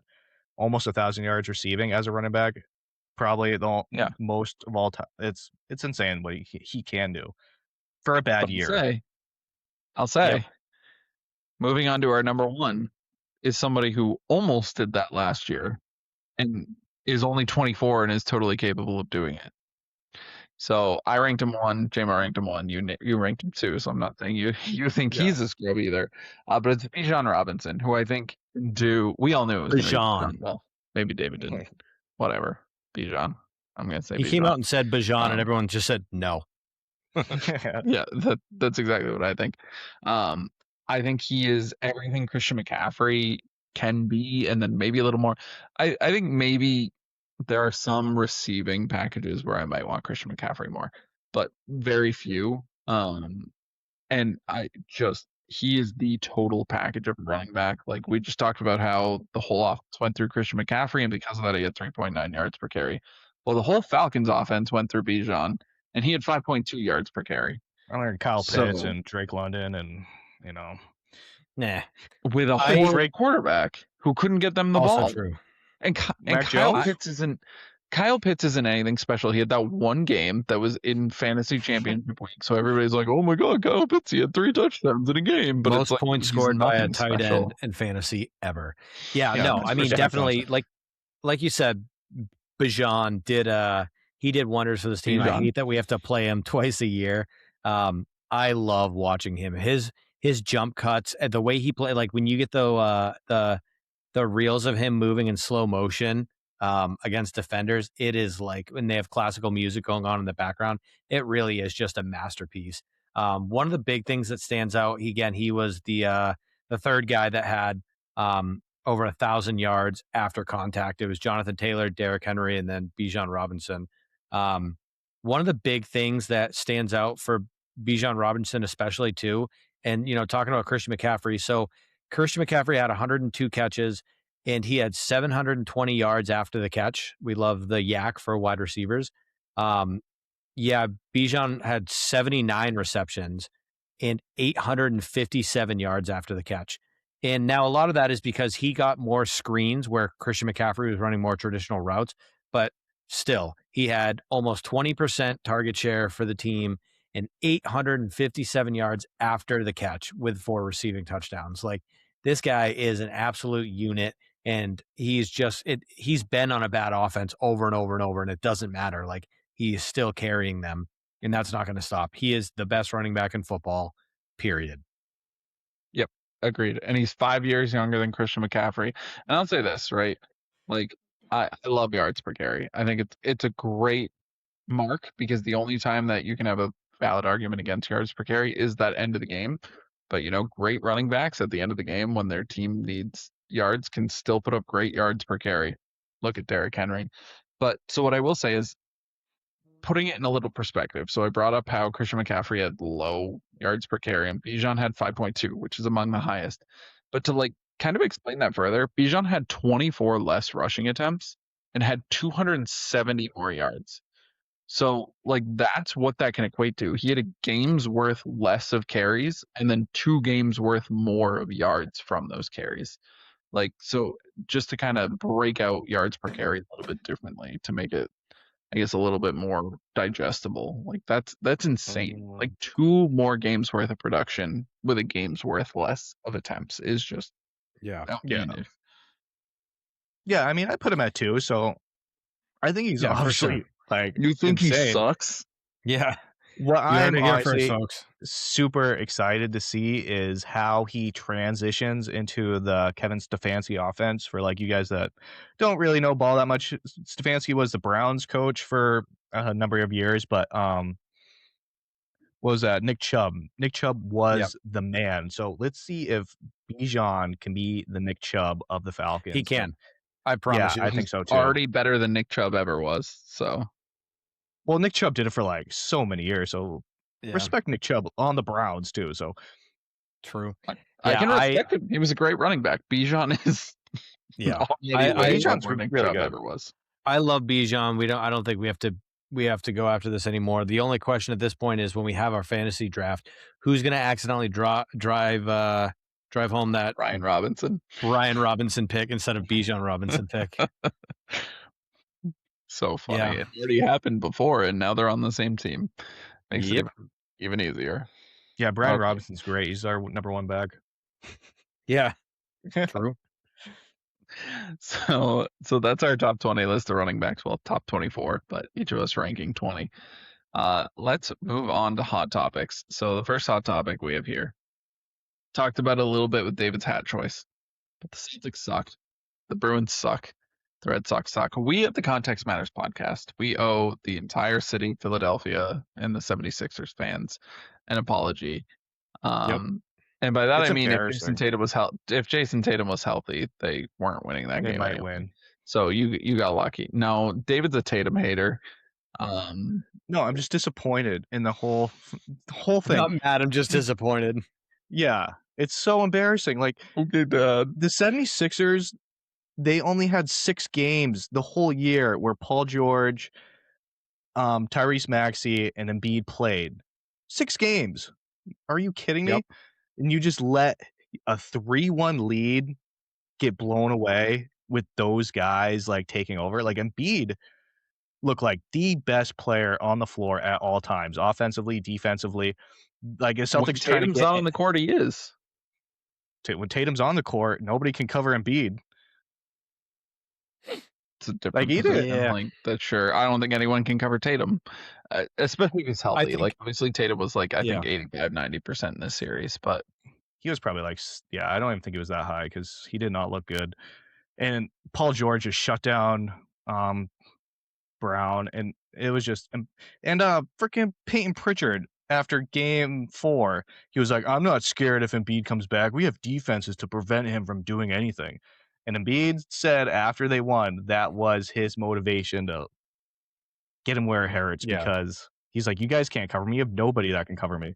And it showed. Like anytime the Celtics were doing any sort of run, they would just be like, okay, Embiid, like just get a foul call. Just he's like the center SGS or SGA. The question is, like, do we look at this differently if their 3-point percentage was better? Like, do we look at this being like, do whatever you want, Embiid, we shot lights out and you'll never be able to compete with us because we have outside range and blah, blah, blah. Like, how much does that factor in just simply not hitting those shots? I mean, these 76ers compared to the ones of old definitely make a big difference. Like VJ Edgecombe as a rookie's coming in. He's a 6'4" guard that just plays bigger than that. Tyrese Maxey is incredibly talented. And then obviously you still have Paul George and Joel Embiid. So it's a very, very good team. And they definitely had a lot of matchup issues for the Celtics. But again, if those threes are falling, are we all sitting here going like, yeah, we won, but I'm sick of the fact that we're hitting all these threes? Or are we going like, yeah, that's our offense and that's why we're the best? So I know David is definitely does not like the 3 game. But what I'll say is it makes total sense, but you have to everything in context, right? This is the Context Matters podcast. So it's not just 3 points made per 3 points attempted. Like the quality of that shot is what's more important. And that was the bread and butter of Brad Stevens into Ime Udoka into Joe Mazzulla, is that it should be ball movement into quality open 3. And I don't love watching the 3-point show that Golden State, then the Rockets, then we've now adapted as the Celtics. I don't love watching it from like a consumer standpoint, but I can totally understand that efficiency wise, that is absolutely the way to go when you have the team that can do it and you can put the ball movement. Good shots, yeah. But when Yeah, and Tatum can be victim to this too, but especially Jaylen Brown when he just ISOs for They all 17 do it. seconds of the shot clock. Yeah. And Yeah. it's like the That's what I'm ignorance. saying. Oh, it drives me crazy. It's like the ignorance of like the statistics behind it, where it's like, Ignorance. oh, like if they average like 33% of their threes and they win all games, it's like you said, like it's a shot quality. It's not like open Right. threes half the time. It's like dribble the ball up, dribble, screen, dribble, shot clock running down, dribble, Yep. pass back, It's- dribble. And it's like, Yeah, what are you having- doing? But Like, that's my run point. offense. Right. But that's Being my able point, to is- run an ISO is like, it's a very specific skill set that like some of the greats have, not all of them, but like there's a reason that like Kobe could obviously do it. LeBron can do it. There's certain players that can play that ISO game. Jaylen Brown doesn't have the tools to do it necessarily, and he does it. He can't way too dribble much. left. Yeah, that's a big one. If you can't dribble both ways at a Yeah. high level, you can't play ISO. Right. Elite ball knowledge, but if for everybody that remembers Joe Johnson, there's a reason they called him ISO Joe. Like, he was disgusting at it, and offenses ran through him running ISO. And again, we can't do that with Jaylen Brown. Yeah. No. I would say I completely disagree with David on like the just factor of like being against the analytics of it all, because I think the issue isn't that the analytics are wrong about the 33% of 3 points. Yeah. I think you just need to go that next level deeper. It's not just about chucking the shots up. Yeah. It's about, we need to be able to hit 35% of our quality 3-point shots, and then like Right. let's actually analyze our offense into how often we're getting that quality 3-point shot. Like, I am okay losing games and even potentially series if shooters just go cold on quality open 3-point shots. If you're Right. trying to win the game, that's the way efficiency is done in the NBA. That or foul baiting, like SGA does. But this those are series the was highest not that. efficiency. Right. Right. And that's what I'm saying. I think we saw a lot of, we saw some of that. Like when Well, we saw Pritchard what hit happened to him fire, I last think year, it was too. Game 5. Yeah. When When Pritchard Tatum hit was fire. healthy. Yeah. I think like the difference Yeah. is like the teams that the only team ever to win a championship really is the Warriors shooting threes. I think a at lot that more clip. championship. Okay. Yeah. No, look, But yeah, literally no. look it up. Yeah. But they run an offense. They do a triangle offense to get 3-point shooters open. And if you have Right. Steph Curry, the greatest 3-point shooter of all time, next to Klay Thompson, a really good, like Probably arguably top 5 another greatest. Yeah. Top of all 5 greatest time. 3-point shooters of Like, all time. Yeah. it's gonna happen, you know? Yeah. It's just you can't do it with Jason Tatum, Jaylen Brown, Derek White, who with that played offense, awful. without the, I mean, I think you can do it with them, but like you said, you Yep. got to get good quality shots. But all right, I I think we agree. beat this over the head enough. Like, we're Just all saying the drives me same nuts. thing. Like, yes, I mean, we like 3-pointers a little bit more than David, but again, we all want to see good. None of us like to see a bad 3-point attempt unless it's the end of the shot clock and nothing else worked. And you also have to do what the Celtics have been able to do the last 6 years. This whole like title window run that they've been Yeah. able to do, which is also play great defense, for sure. which Yep. at times they didn't in this series. So it's like, if you're gonna play that, it's the 3-and-D game. You need a lot of long, lengthy people who can shoot the three, but also get back and be able to defend multiple positions. Yep. Like a Derek White, who's a specialty in that. Any other notes on the NBA playoffs for you guys before I throw out a fun stat? Not really. I don't care what happens. You can throw out your stat. Okay. I have a feeling what it's So- about. So, LeBron is moving on to the next round of the playoffs. He's going to face off against the Thunder, who have a starting lineup of SGA, Cason Wallace, Lou Dort, Chet Holmgren, and Isaiah Hartenstein. Hartenstein. I don't even know how to pronounce his name. Hartenstein. But the interesting fact is, SGA was 3, Isaiah was 3, Lou Dort was 2, and Cason Wallace and Chet Holmgren were not born yet. The first time LeBron James was the cover of Sports Illustrated, which is just an insane thing, especially considering LeBron carried the Lakers to this through their previous matchup and to this matchup with the Thunder, which is just absolutely insane. like that he carried a team to be playing against a team that were all under 3 when he was on the cover of Sports Illustrated. Yep, he's the GOAT, and that's that. Absolutely. Yeah, Right, I really David? hope. I think he's one of the best. I just hope they win because I don't know if you guys watch the Thunder. The Thunder are so painful to watch. Yeah, Like it's just, Yeah. and then Shy SGA, Shea Gilgeous-Alexander. Man, you guys can't figure that out, huh? Shea Gilgeous-Alexander. There we go. I just call him SGA. He just like foul baits at an insane Yes. level, and it's Yep. painful to watch. The game's going forever. He's really good at it, so he's always getting free throws. And then I Yes. watched a reel today of Lou Dort just being insanely dirty, and it's like if He is you're playing insanely Lou dirty. Dort, he takes out like the best player of the other team like all the time, like just doing like He is elbowing them Draymond. or like twisting knees or like but it's like it's just so dirty. I just hate how Yeah. they play. Hate the Thunder. Did you guys see the coat that SGA was wearing when they beat the Knicks Yeah. in the whole interview? Yes. Oh my god, dude. That was ridiculous. I hated it. And it sucks because I like him as a player when he's not baiting it. You know what I mean? Like his story is kind of cool. The He's a way he's master able to baiter. handle When he's yeah, not. yeah, exactly. Well, the reason he has such good handles at his size is because the doctors told him he wasn't going to get higher than like 6'1" or something. So like he played his whole life thinking he was going to be a guard, then he ends up being whatever 6'5", 6'4". So like his story is cool. The rest of his game is very, very good. It just sucks that it's overshadowed by this side of things. Yeah. Yeah. Oh, he's 6'6". Gosh darn. I want to see LeBron. So I think LeBron's going to go into the series. I don't think Luka or Austin Reeves are expected to be healthy, at least for game 1 again. And I would love LeBron to be able to pull off this crazy upset. So against the reigning champions, SGA, who's won the MVP last year, I think he's pretty much shoo-in to win the MVP again this year, if not at least a high likelihood. And again, he plays such an ugly game where it's just foul baiting, it's free throws, and it's so slow. And then Lou Dort, again, who's been categorized as being like the dirtiest player in the NBA. So right. now that the Celtics are out of it, I'm firmly in camp LeBron. Yeah, I know There you your go. boy Yeah, I'm fine Jokic with is that. out of it. Yep. So on to the next hot topic. JMO, you wanna intro that? Yeah, let's go with Diego Pavia. Diego Pavia goes to the Ravens for their mini camp.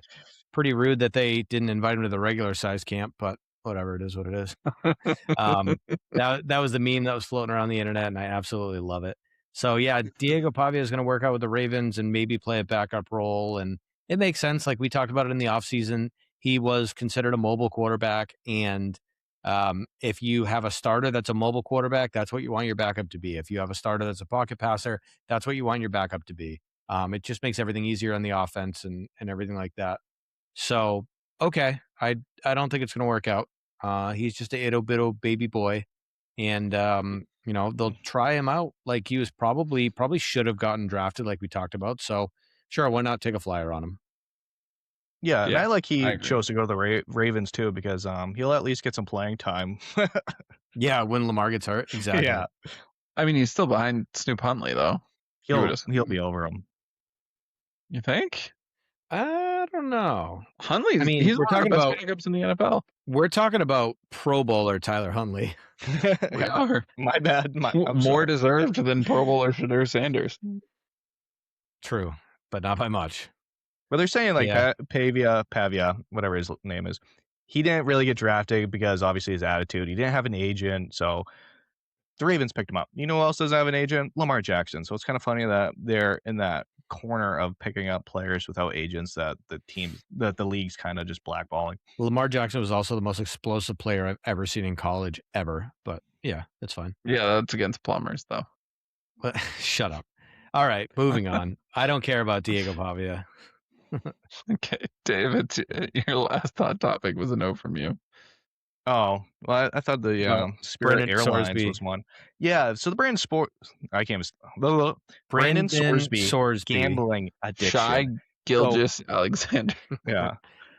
So this college player, he pretty much gambled. He said like over 1,000 bets, but he self-admittedly checked into a rehab facility for gambling addiction. But what's like really interesting is he's probably going to get suspended by the NCAA. So he is leveraging them by saying, I'm going to enter the supplemental NFL draft, which is coming up in a couple months. So it's kind of like the leftover players. It's not like super popular, but it is a thing for like hurt and players like with misconduct to enter. Um, so yeah, he's kind of leveraging that to play in the NFL. So I mean, it's just a total. It's going to be the future of the NCAA, unfortunately, because I'm sure that these guys are getting tons of money. They're super young. Gambling's just super prevalent right now, which is super unfortunate. Yep. A lot of supers in that sentence, but yeah, you just hate to see it. But he does have an out, which is playing in the NFL. And they said if he was in this draft, he probably would have been a first round talent. So that's interesting. Yeah, definitely first round. Yeah, I mean, it's going to be funny when he tries to leverage that, and then the Jets are like, "Yeah, you can come right over," and he's like, "Actually, you know what? I'll take the suspension." Yeah, right. But I mean, it's only an addiction if you lose. So clearly, he's bad at it, at gambling. Yeah, good point to mention. If you're gonna bet, please bet responsibly. Mm-hmm. Yeah, I just read the most famous player to be taken in that draft is Chris Carter, the wide receiver from the Vikings. Yep, and a supplemental draft. Yeah. CC. Yeah, so that'll be interesting. It'll change the landscape a little bit. I imagine he would go. I mean, there's still some teams that are out there that could be looking for somebody, at least even as a backup role. Like obviously the Cowboys. Don't say New England Bills. New England could use a starter. So like he could go to the Cowboys, or he could go somewhere like the Packers, since they just lost Malik Willis.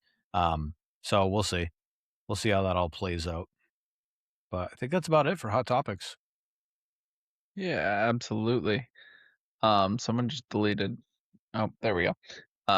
Next up is our next round of Master Debater. Shortly before the episode, our weekly judge, this week it was me, handed out the topic and assigned each contestant a side that they then have to debate. Each contestant gets 90 seconds to argue their side, and then it's an open floor until someone gives the judge just the right tug, and he explodes and showers us with his decision. So this week, I tasked the two of you with, would you rather, assuming you could live in a bubble, essentially in either place, with your close family, and assume you live in like a small civilization, so like think like convenience store, but like not much more than that. Would you rather live under the ocean, under the water, or under the sea? Exactly. To which Jeremiah made a joke that I won't repeat on the podcast because I don't think we're a swear barrier, although maybe I did. I think I did. I don't think so. I think regardless. Regardless. So, David, I'll have you go first since you were the judge last week. So, Dave, were you under the sea or Mars? And then you had 90 seconds.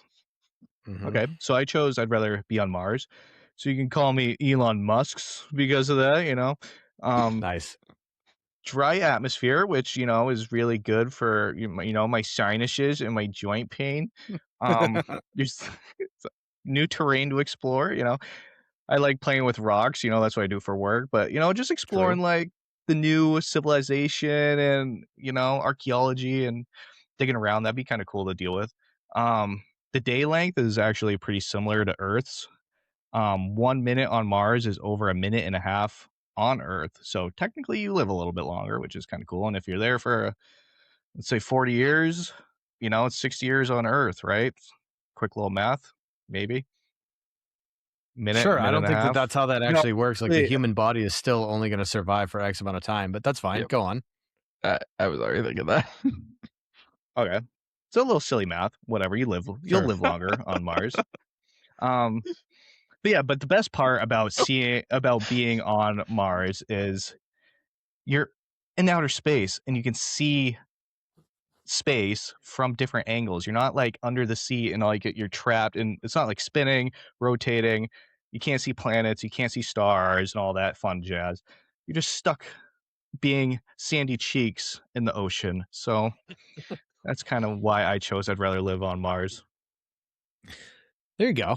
All right. So oppositely, I will be at the bottom of the ocean. I would also like to trade. Instead of having my close family, can I have my friends instead of my family? Anyway, So yeah, I mean, I think that hopefully we have some good way to supplement sunlight since we're not going to have that down there. Obviously, we'll have light, but something to make me feel a little bit alive. But kind of the same argument. I would love to see all the different sea creatures and all the different life down at the bottom of the ocean. Be able to see all the things that we haven't been able to study or see previously. Like we don't know if there's aliens or anything out in space, but we do know there's a lot of animals in the ocean that we have not discovered yet or understand. So, from the scientific research standpoint, I think it'd be really, really cool to live at the bottom of the ocean there.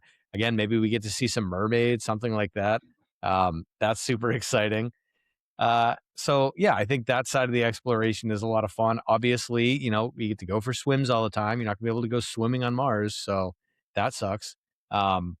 And I don't know, just in general, I think that you can come up with something that, as long as you figure out the pressure and the light situation, you're just going to be living a normal life. The only difference is you have a lot of cool stuff to look out at.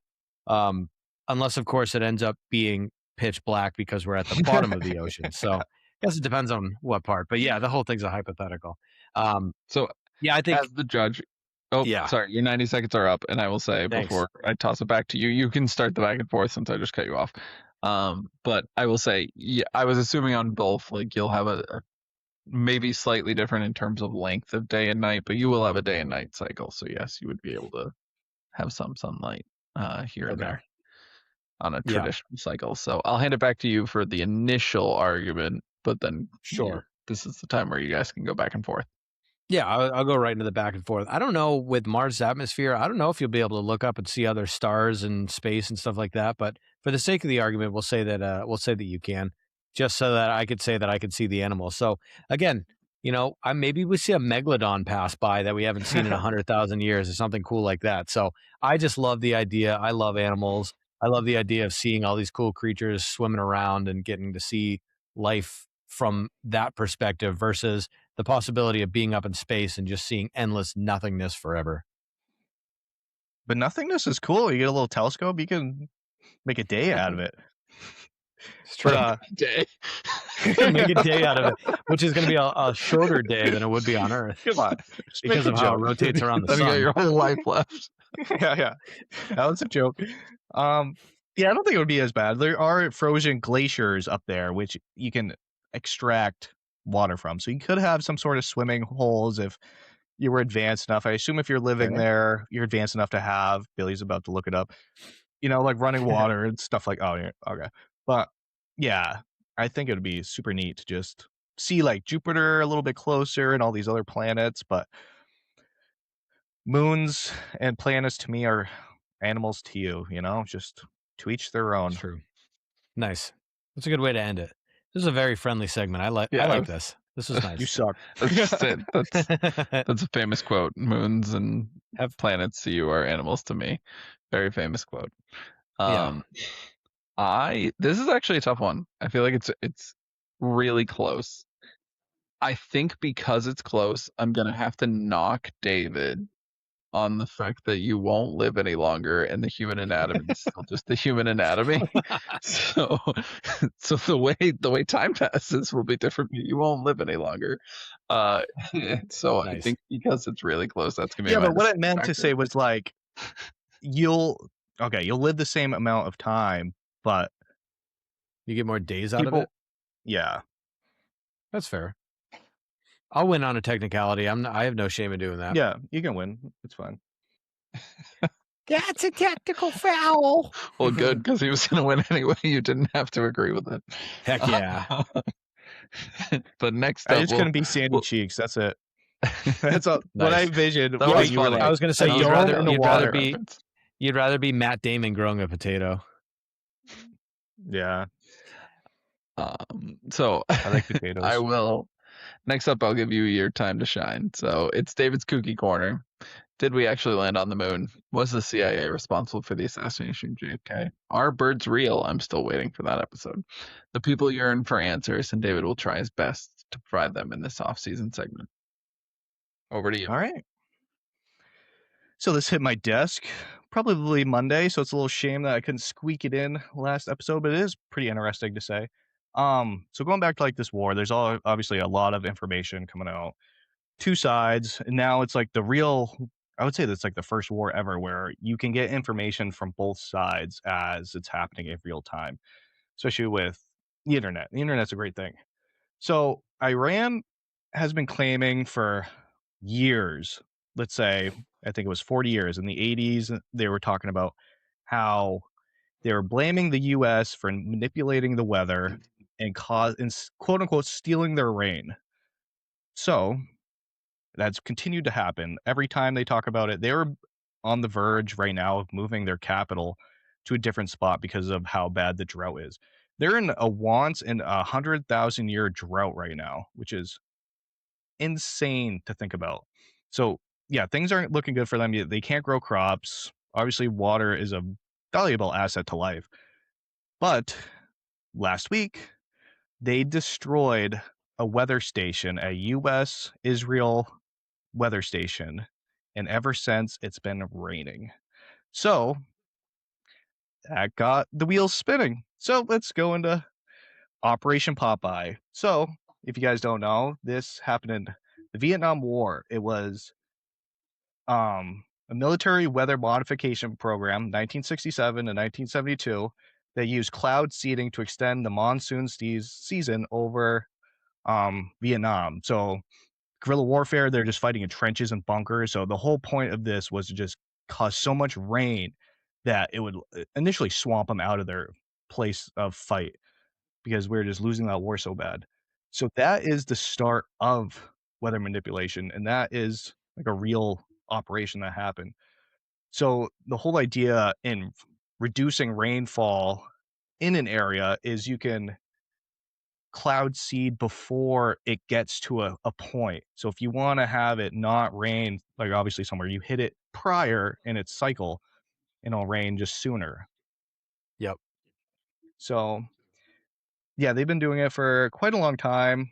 They can pick and choose where they do it. You think about like some place like Dubai, it's like a city in the middle of a desert and it has green grass. They have like vegetation. There's no in the last like 20 years, like they were in a drought and now all of a sudden that it rains and they have the ability to have an economy because of it. But yeah, it's been happening seems like for quite a while and they can just manipulate the clouds and kind of do whatever they want at this point. It's kind of crazy that that's even a possibility.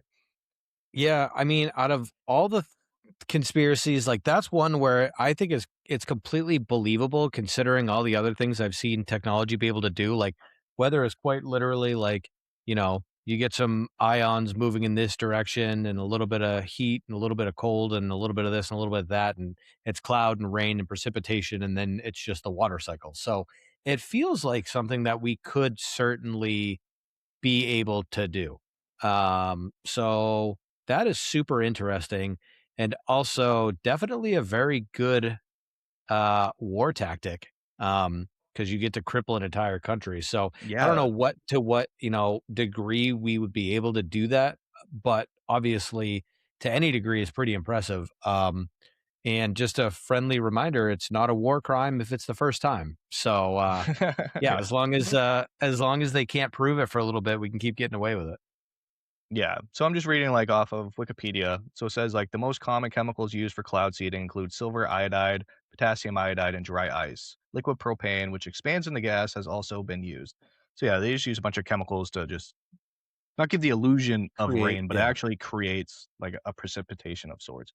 But there was a guy like last year or the year before, he went on Sean Ryan's podcast, which is a great podcast in itself. Shout out. And he said he works for a company that cloud seeds, and they're based in Austin, Texas. And then literally like the next week that those floods happened in Austin and like all those kids died. And he was like, no, that wasn't me. But That was it's like, oh, you just had like Yikes. 7 inches of rain in like an hour, but Right. I guess that happens in Yeah. nature. Right. Yeah, that's a slippery slope. That definitely could lead to some missing scientists. Oh, for sure. Absolutely. I did look that up on Reddit too, and Reddit's obviously like conspiracy phenomena. There's like Yeah. no correlation between any of the scientists and anything that they were studying. It's just if you find something, if you look for something, you're going to find something pretty much. For sure. Like, if That's you're probably like, true. Self-fulfilling research. Well, I was going to say, Yeah. like the person who was like, "Hey, I invented a car that runs on water," and then the world was like, "No, you didn't. Bye." that actually happened like a few years ago. Yeah, There's a guy in that's what Buffalo, I'm New saying. York. Yeah, Yeah, he just Rip. Yeah, seemed like a good guy trying to help the world. So yeah, Yikes. but yeah, Iran. Yeah, they've had like historic rainfall in the past like 2 weeks. Like rivers are filling up, dams are filling up. I don't believe in coincidences.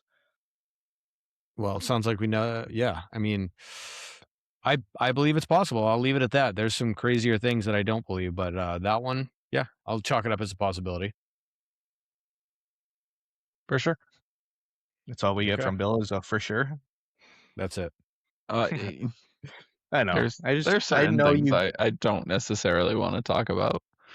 That's fair. No, I'm just saying with like this. What's your take on the war or religion? No, just cloud seeding. I mean, technologically, is it Yeah, it's possible? It sounds very possible. And then, can you use technology for certain things? Absolutely. And are those always good, or is Yeah. good Ethically in the eye of good? the Yeah. beholder? Like that's a much deeper question. But due to some other things, that's all you're gonna get from the Cookie Corner episode. Coward. Yeah, that's why I knew I had to find, because I knew about this Operation Popeye, but I had to like actually find it so you'd believe it a little bit more. So, I mean, it happened in the There you go. 70s, so you got to think in like 50 years of technological advances. Like they got to get better at it. True. So moving on to anything else. David, do you want to go first with your anything else? Sure. I switched up. So last week, right? Horrible mic situation. I have no idea why. And then like I didn't change anything on my laptop. Brand new laptop. Everything's new. It's so frustrating how like they just make everything so complicated anymore. And then after the episode, I'm like diving into all my settings. I can't find like where the microphone is, where the headphones is. It's so stupid. And then it's like I finally figured out after like 20 minutes of just like diving into like stupid apps and stuff. And it's like, oh, microphone effects, AI noise reduction. So it's like an AI on my laptop is fighting the AI in our program we use, and that results in like a terrible mic and a terrible headphones. And like it's like make it make sense. Like, why can't like stuff just help us out? And everything's just confusing. And I'm gonna be one of those old guys that are like, how does my Facebook work? You know, and like FaceTime and be like, is this Right. real life? Is this you? Do you know these dogs? Like, Yeah, seriously. it's just it's that's so perfect because frustrating. even last night when we were hanging out last night, and your brother brought up going to a Wendy's and having it be a whole AI menu, and they can't even seem to get that right. So yeah, it's frustrating. Yeah. Yeah. What do you order? Wendy's, Like am I right? a number 2 and a Sprite, and they got 2 number 2s and 6 Sprites because it's AI, and it's like Here's your they're order. like Yeah. all these I don't- drinks at the window. Like, did you order this? He's like, why do I need like 6 drinks? Yeah. Right. It's just, yeah. And the honestly, the answer is because AI is getting popular and everybody wants to monetize it. So they are all fighting each other because it's his AI versus her AI versus this company's AI. And they really are just battling because all of them are like, we will optimize everything. But the the laptop is like, we'll make everything smooth and perfect for you. But then you buy the microphone and the microphone's like, we'll make sure everything's good. We'll take it from here. And then Yeah, the and recording all- software is like, we'll make everything sure everything's good. Yeah, no, you're absolutely right. It's gonna get a lot worse probably, I think, before it gets better. And then I don't know. There's a lot of different avenues that people think AI is gonna go down, and Yeah. the Like, we're two gonna be most likely taking it- are absolute decimation of the world, or just everything becomes so inconsequential that like life just becomes too easy, almost like Wall-E levels. So I'm just about to say that. Have you ever seen Wall-E? Wall-E? which is like one of the greatest Disney movies of all time. My kid refuses to watch it. It makes me very sad. It's so good. Just because but I suggested it. It's gonna make everything go. I feel like get extremely easy, and we're gonna have like like luxuries are gonna be things that you don't even think about now, like just experiences more so than actual goods, because goods might become commoditized to such a low overall threshold when you combine AI and robotics and all that. Anyway, that's not even anything else. I'm just ranting at this point. I'm going to be outside 70 years old. My kids and grandkids are going to be like, why are you splitting wood? We have things for that. I just need to feel something. Meanwhile, they're married to an AI. Those clankers. Don't bring that clanker around my house. That shouldn't be as funny as it is. Oops. We're getting canceled in 50 years. Then they're going to revolt and the C word. Canceled in 50 years. Yeah. I'll unplug. I don't care. I'm not scared. There's going to take a magnet to a AI server. cancel bot that's just going to be searching the web for every footprint of anyone who's ever been on the internet, and then just canceling anyone who's ever said anything. Yep. JMO, what's your anything else? My anything else is how much I hate sports in New England. It makes me so angry. We had a couple nice days a couple of weeks ago and a couple other ones scattered in.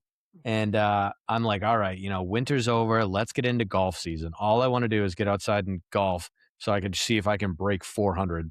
And but again, it's just like, I finally get in that mindset and it's time to go, right? No, rain, wind. Like I am a father of 2 and I have a full-time job. I don't exactly have a lot of free time. So the little bit of free time I have, because it's New England, the weather does not like to cooperate. And that goes for every sport. Like, if you want to play football year round or you want to play something year round, unless you can find a way to get inside, like there's 3 feet of snow outside for 6 months out of the year. So you're screwed. Same thing with basketball. Yeah, you could play inside if you have a membership, but you can't just walk somewhere and play basketball for free like you can everywhere else in the country. So just sports in New England in general. And I'm sure, people up in Minnesota and whatever, they all experienced it too. But it's just so frustrating. It's so difficult to go outside and do anything because, again, you have limited free time as an adult. And one of the things you really need is for the weather to cooperate compared to living anywhere down south. And it drives me insane. I hate it.